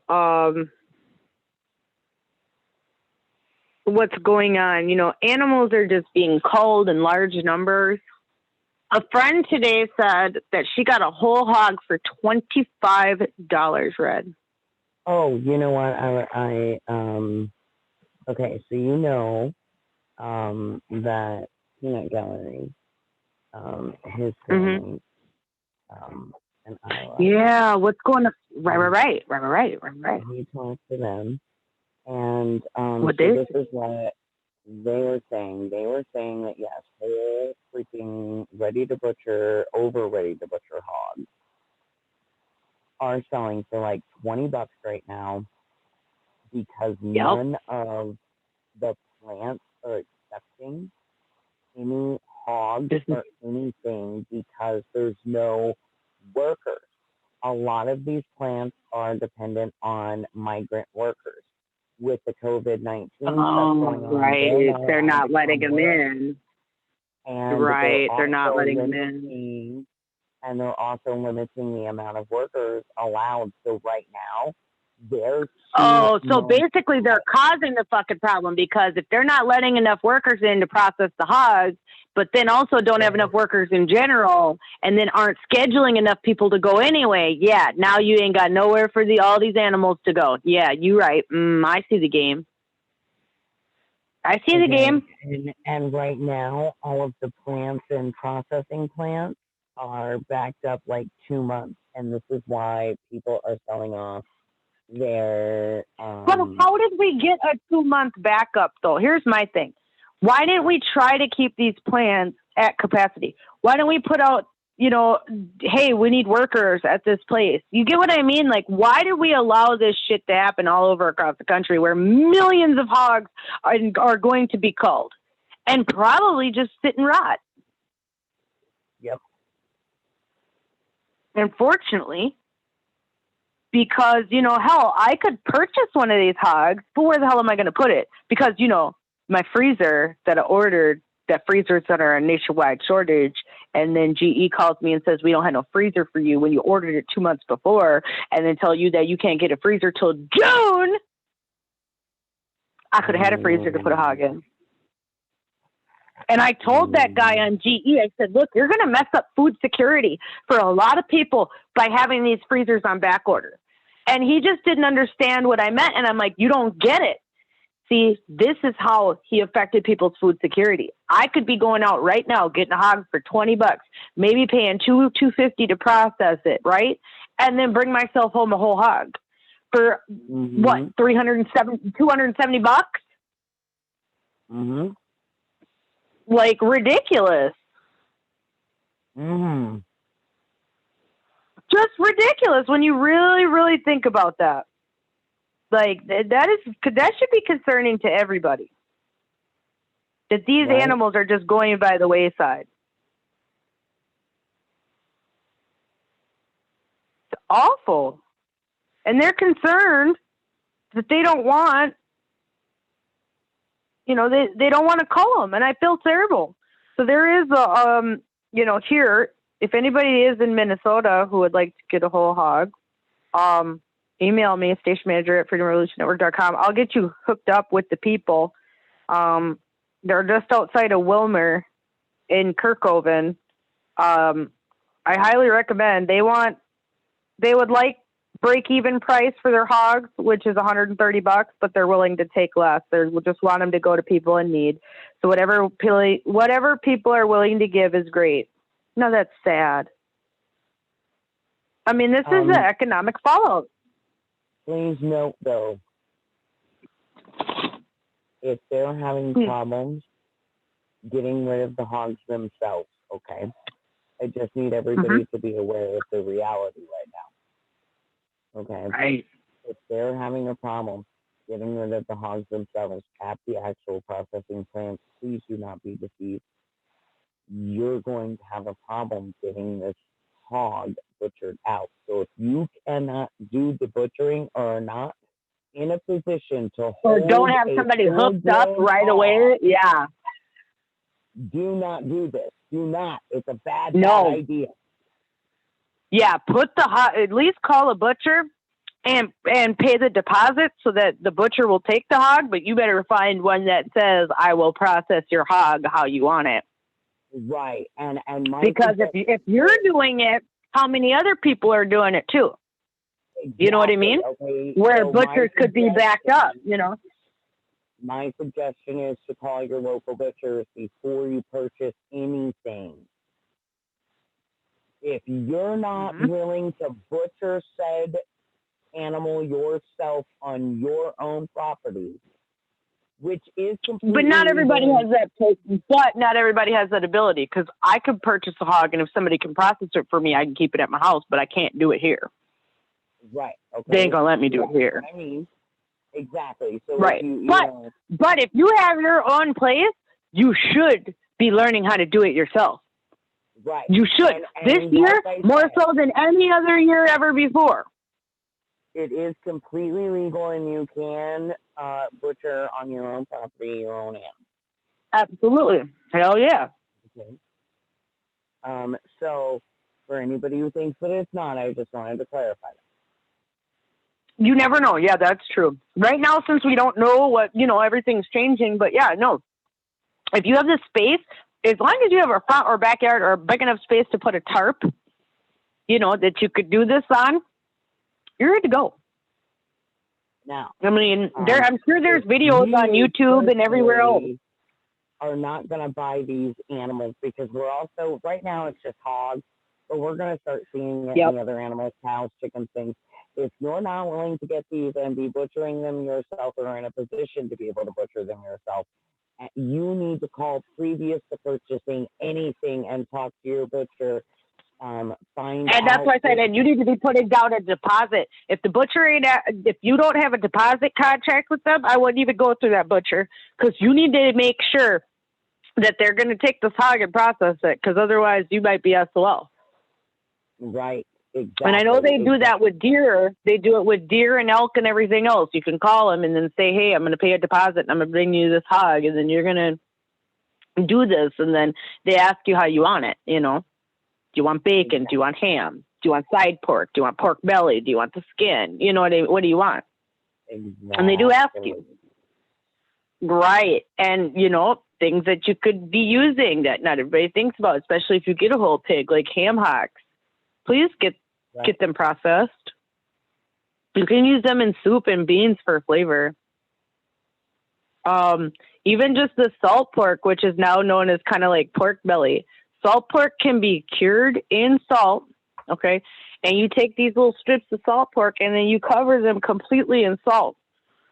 And you put them in a pan with a paper bag, okay? And you just let them sit. And you don't have to refrigerate this pork. You don't have to do shit. You just put it in your little cupboard. If you have a cupboard up above your stove is where you put it. You leave it there, okay? And it'll stay like that for years. That's a good old South down home soul food little tip for everybody out there. That shit's called salt pork, and it stays, and it does not rot, and it stays for years. My great-grandmama, her great-grandmama, everybody has done that. And salt pork works. I'm telling you, and it flavors up beans quick. You're on the Yes, computer sir. now, right? That is correct. Do you want to claim host so we can disconnect Dwayne because he went to bed? I don't know which one he is. Tell him to shut his down because they both say Freedom Revolution, so I don't know which one it is. You're the bottom, he's the middle. Yeah, but I can't. He just has to sign off because I don't get a choice to do that or else I'm going to kick myself off. So he's got to just stop his. Yeah, if he wants to he just needs to stop his. It won't stop me. He just needs to exit out. Not leave the meeting, just exit out. You can't, in the corner of your thing, you can't hit more and claim host. No. Nope. Not on either one. No, he has to shut it down. I just tried to do it. It only says co-host, and it says the other Freedom Revolution is host, but I don't get to pick that because we're the same account. So he needs to just get off of it. That's the only thing he can do. That's it. That's all we get. I don't get a choice. There's no choice available. So, If it gives me the unfortunately, maybe. Because when I hit more, No, because I don't even have I don't even have the choice to not make you co-host right now. Like I don't even get that choice. Weird. So yeah. Because it tells me when I hit more, it's like record, disconnect audio, claim host, meeting settings. Yep. Nope. I don't get none of that on mine right now. Weird. I don't know why. I've never seen that. To be fair, I've never seen this before. Even if we're both on the same account at once, I've never ever seen this before. So it could just be a glitch. But yeah, I've never seen it because usually I can and I can't. So sorry. Apologize. Yeah, I don't know why it's doing that. It makes I don't know. So apparently places are going to open tomorrow here. I don't know what places are opening. Thousands of businesses are preparing to reopen Monday. That will allow, here we go. Manufacturing, industrial, and office employees. Oh, well, that's good. That's good. That's good. I want other stuff. Okay, that's crap. And why did we shut down manufacturing or industrial to begin with? Why did we think that was smart? Why Also, if office employees can go back to work in cubicles, we need to open everything back up. And they said that it will allow 20,000 businesses to reopen tomorrow and allow 80,000 to 100,000 workers to go back to the workplace. But they say that they recommend those who can work at home to continue to telework as much as possible. They're also required to create a COVID-19 preparedness plan and post it throughout the workplace. Like what? Hold on. In addition to providing training, fire that's just gonna like come in and just like sweep through the office. okay, then provide training to the employees. It must outline how they will follow the CDC and Minnesota Department of Health guidelines, including social distancing, employee hygiene, and sanitation. It also requires health screenings to prevent sick employees from entering the workplace. However, it's not mandatory to take employees' temperatures. If they come to work and say right away they're ill, they should go home. If they become ill during the day, they should go home. So let me stop right there. That should have always been protocol. Well, okay. It was. But what happens with these jobs, such as Sonic, where I worked, literally puking at work, and they would not allow me to go home. Like, if I left, I was going to be fired. Yeah. See, that shit needed to stop. That shit should never happen again. If somebody is sick, you let them go home. End of story. And they get to come back to work the next day or whenever they feel better because it's their job, okay? The only person it affects besides you have to do a little more work is them. I like the way Okay. Earl, man, I like the way that the manager Earl did it. Mm-hmm. If you called in and said you were sick, you said, okay, no problem. You need to stay out now until, if it was Monday and I called off, okay, because I'm sick. Right. You tell me that my shifts are now canceled and I can return to work on Thursday. Right. You got Monday, Tuesday, Wednesday. You got 3 days, because if you were better by later on And that that day, sucks. And that sucks too. You know what I mean? Depends on what you're sick with, I guess.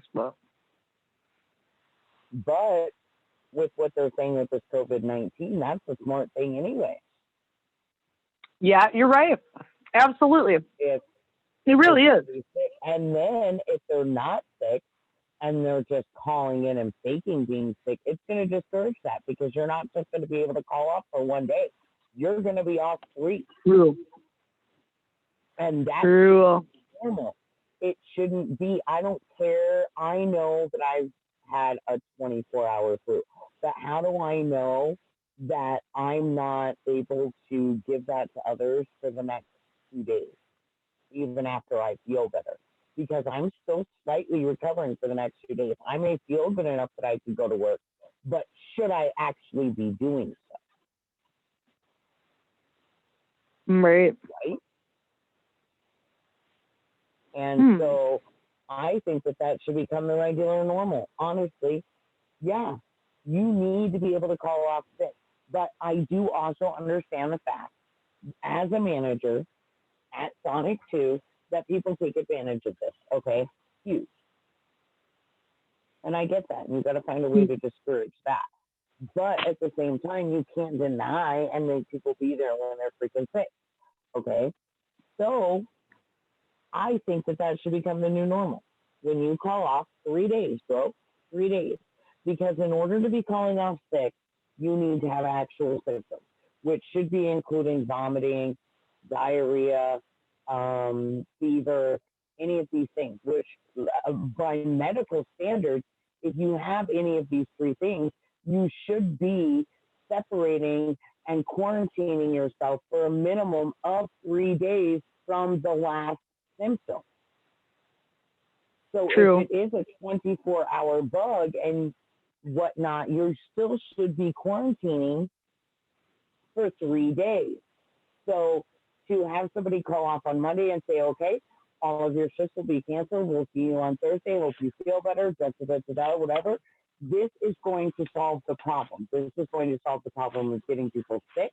This is going to solve the problem of spreading viruses and diseases. And this is also going to solve the problem of people taking advantage of I'm sick today, because now you are going to miss 3 days if you're not really sick. And if you are really now with COVID, you could miss 2 weeks. Right. So if you are really sick, though, you are already going to appreciate those 3 days. You're going to appreciate being given those 3 days, even if it's a 24-hour bug.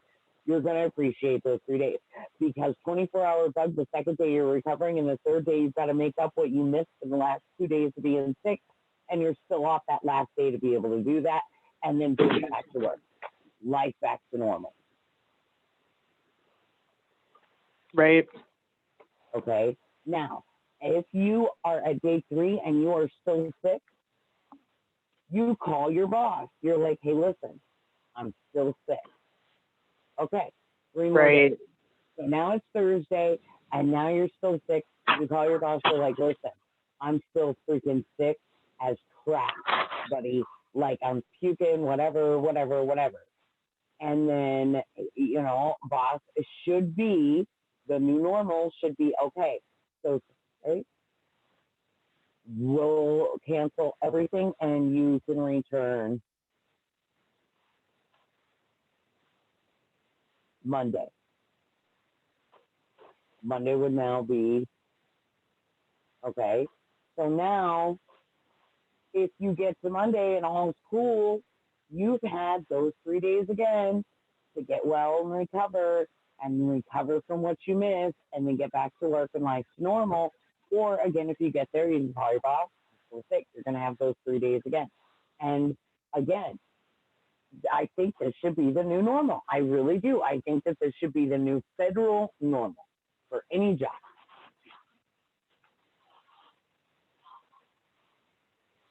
Right.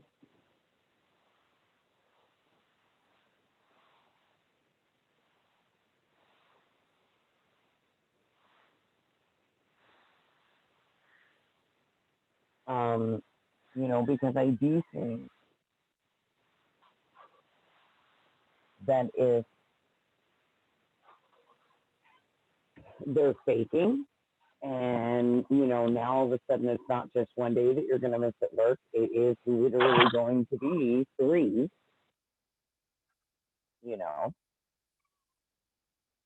It's going to discourage people from just being like, we're sick or whatever. And then the other excuses that people use are easy to weed out. Okay? Other excuses people like to use, such as, my grandma died. Okay, listen, we had someone, they worked, and we were constantly hearing, my grandma died. Okay?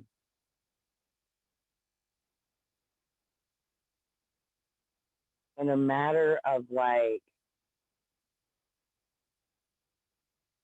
a month and a half, I think we heard my grandma died and I have to go to my grandma's funeral, or my grandma died and I have to leave immediately because my family needs me. It just happened, or my grandma died and to the point that as a manager, I finally looked at her and was like, listen, I'm going to need to know how many grandmothers you actually have.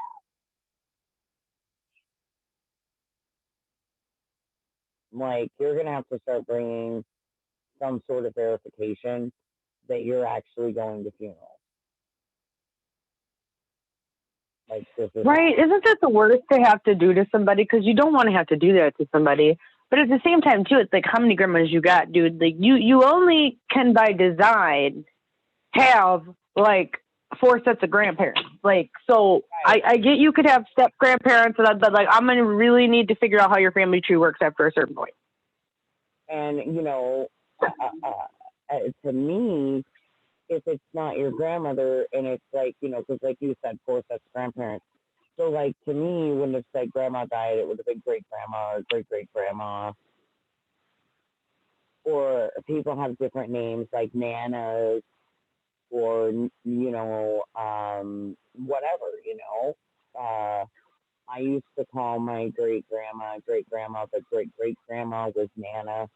And then my great great great great grandmother was just Gma. So, like, people have their own little nicknames and stuff, but like, just to continually be like, my grandma died, I got this, I gotta go to the funeral, my grandma died. And then, like, the one that really got me was the one that came and said that it's the same grandma died, and was like, my grandma died and I have to go to the funeral today. She was already at work in the uniform, been working for 2 hours, suddenly remembers her grandmother's funeral and she has to leave right now or she's going to miss it. Oh, wait, no. Let me tell you what.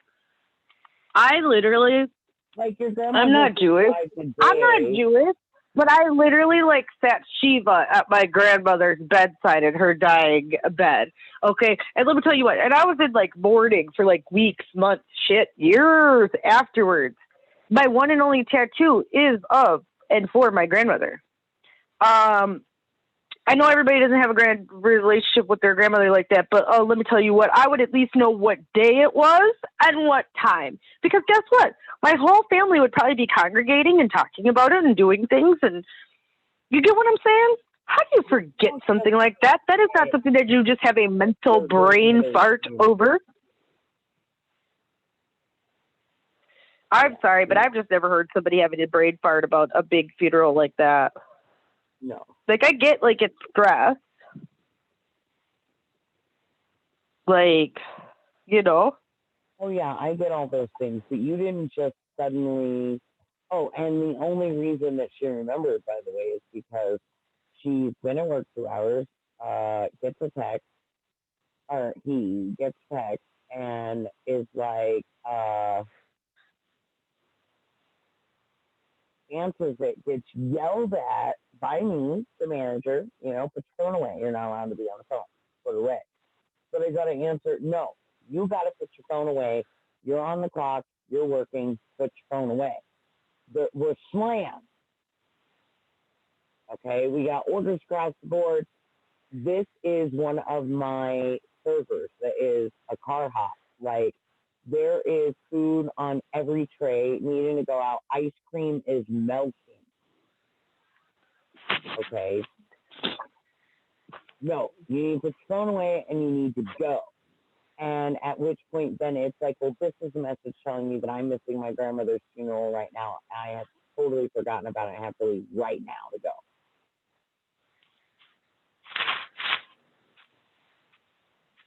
This is a sick grandma. Done be dying since you've been here. Right? Poor grandma. And I get that people go, and to be fair, some people are on hospice, and some people do go back and forth and swing from hospice and can get off. You know, so I mean, it's, you know, it's like, it's interesting. When he said this, it's like, okay, but wait, okay, this is the sixth grandma to be dying. And first of all, how many grandmas you got? Second of all, how frail and sick are all of these grandmas? That they all be literally dying within like days and weeks of each other. Yeah. Because you only worked here 5 weeks and 6 grandmas have died. Now 7, including the one that you're telling me right now.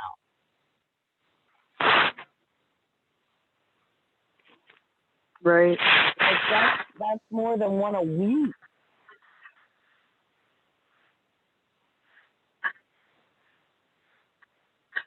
Wow. Okay, so how many grandmas you got and how sick and frail are these grandmas? That they all be dying at the exact same time.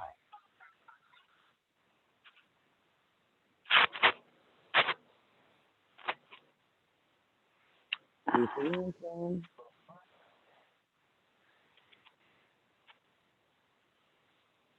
Right. I understand the abuse of excuses, okay? And I can't tell you how many times that sick one comes up, you know, oh, I'm sick. And it's like, you know, being a manager of a fast food restaurant when you have a lot of kids working for you, you know, they work all through the winter, and then the first really nice warm day, every one of them sick all of a sudden. They've been sick all winter, but all of a sudden summer hits. First great day we have, first day that there's like a festival or a party or something going on. But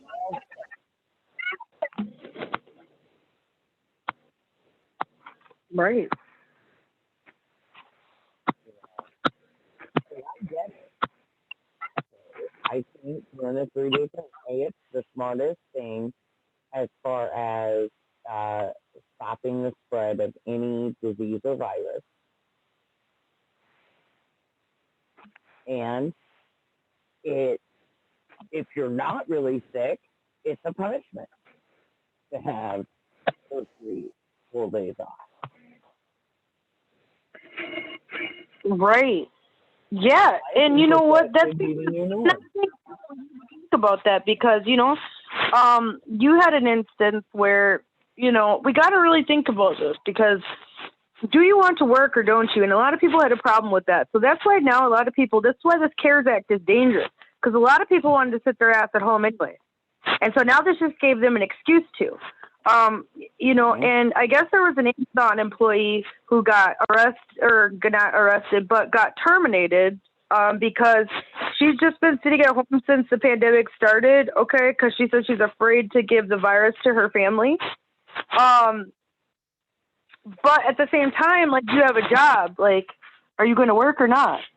Like, I get where people are coming from to some degree, but, like, if you're that concerned, you need to get a letter from your doctor stating that it's not a good idea for you to work during the pandemic. And then you could have been off.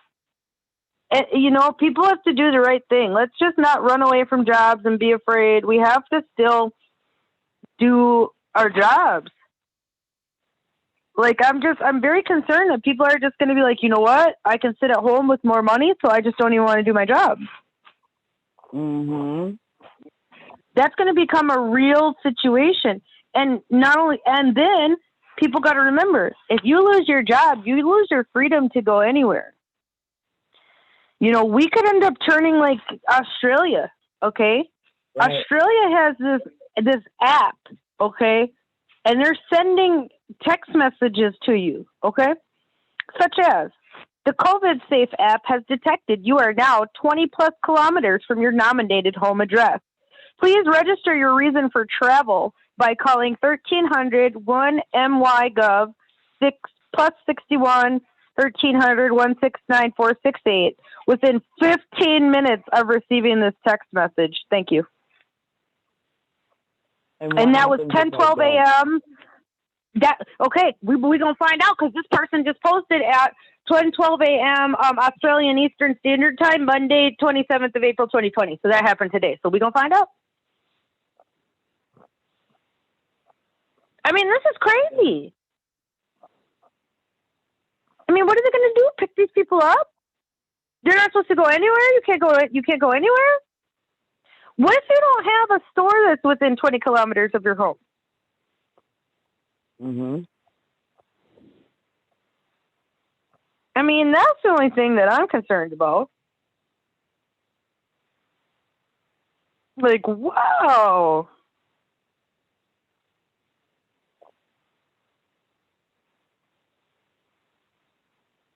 Like, wow. And now, apparently, they want people to get used to putting people... Now, games are going to start being played in empty stadiums for soccer.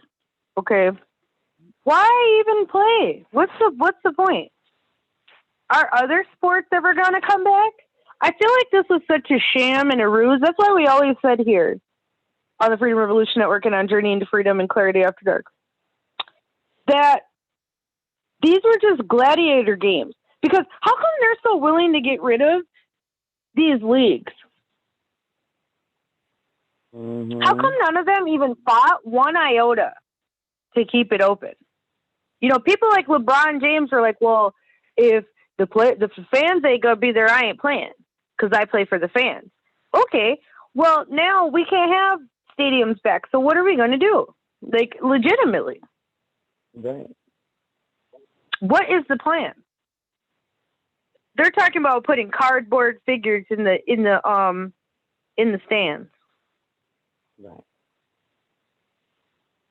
I mean, they're talking about Germany's only going to let 213 people in the stadium, period, from players to TV cameramen, which means that's nobody who's even going to be allowed to be there. These are going to be like supreme events of the who's who. This is turning in more to like shit like the Hunger Games, man. Mm. Only the elites and those who are connected and well-to-do will be able to go to these events. And if you don't want to eat people, then you're going to starve. Right. And they're already talking about the digital dollar. Right. They're already talking about they're trying to put it in one of these new bills that are coming out that are, all these tax relief. They're trying to get a digital dollar, of which if they make a digital dollar, they could say, well, guess what? You have to buy things under our new economy with the digital dollar, or else you starve. Yeah. Right. If you want to get rations of food, you got to use the digital dollar. Yep. Grocery store doesn't exist. You got to use your digital dollar. Yes. That's what concerns me. That's where I think we're all heading, is to this, trapped electronic Oasis type world from Ready Player One that we're not ready for yet. Right. When we have a lot of the country who even isn't even online, and rural areas don't have access to broadband, what are you supposed to do? Mm-hmm. I mean, you want everybody to turn to this digital world, but there's no way for them to get into the digital world. Right. So that's going to, by design, leave people out. And they're going to be on the outside. So I'm just concerned about this. I just don't know how they're going to make all these social things work if they're acting like they can't do anything. It's awful. Right. We're not going to be able to go to, South Korea says it has enough information that there's no basis to the rumors. Where is he? He did not show up. This just came out with the New York Times. He didn't show up for his grandfather's ceremony, which is the biggest ceremony in their whole country. Right. Okay?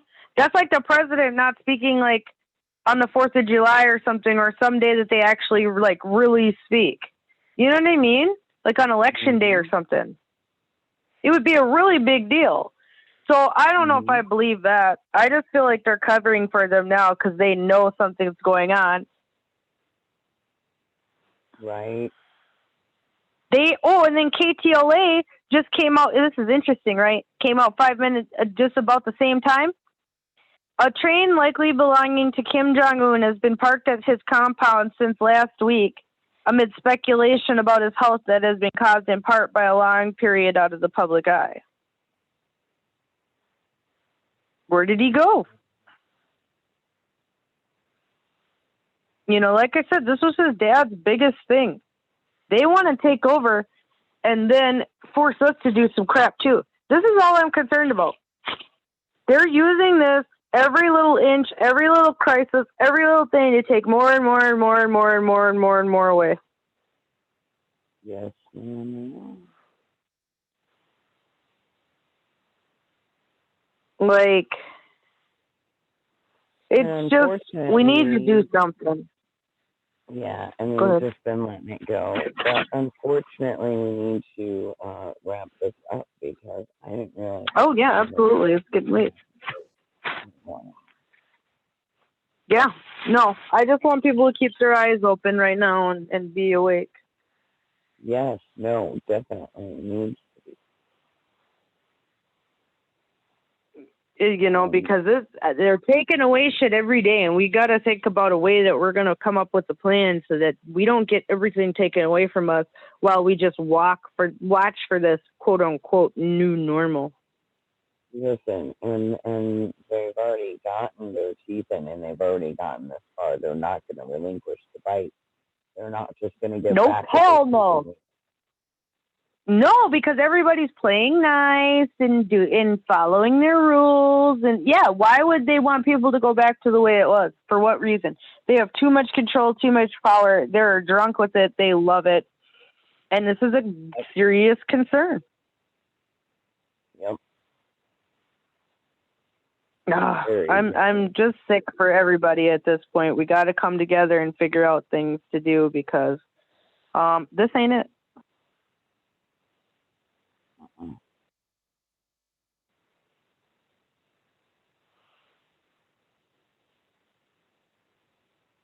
So, yeah, absolutely.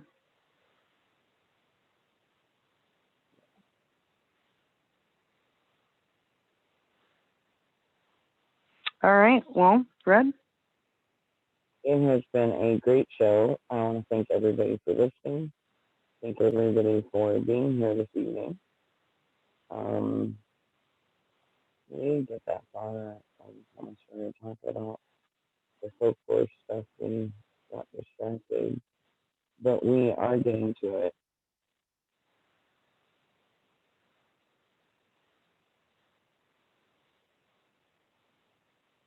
We are going to get back to it. And so I will see everybody next week, 8 p.m. And we will be doing the Hippocrates versus the aliens. Folk versus modern, holistic versus allopathic, empirical versus rationalism. It's all the same. So join us next week and dare to be different, dare to be you, and dare to learn to love yourself unconditionally. Scarlet? From the land of 10,000 lakes and from the highest desert valley in the great American Southwest, good night, universe.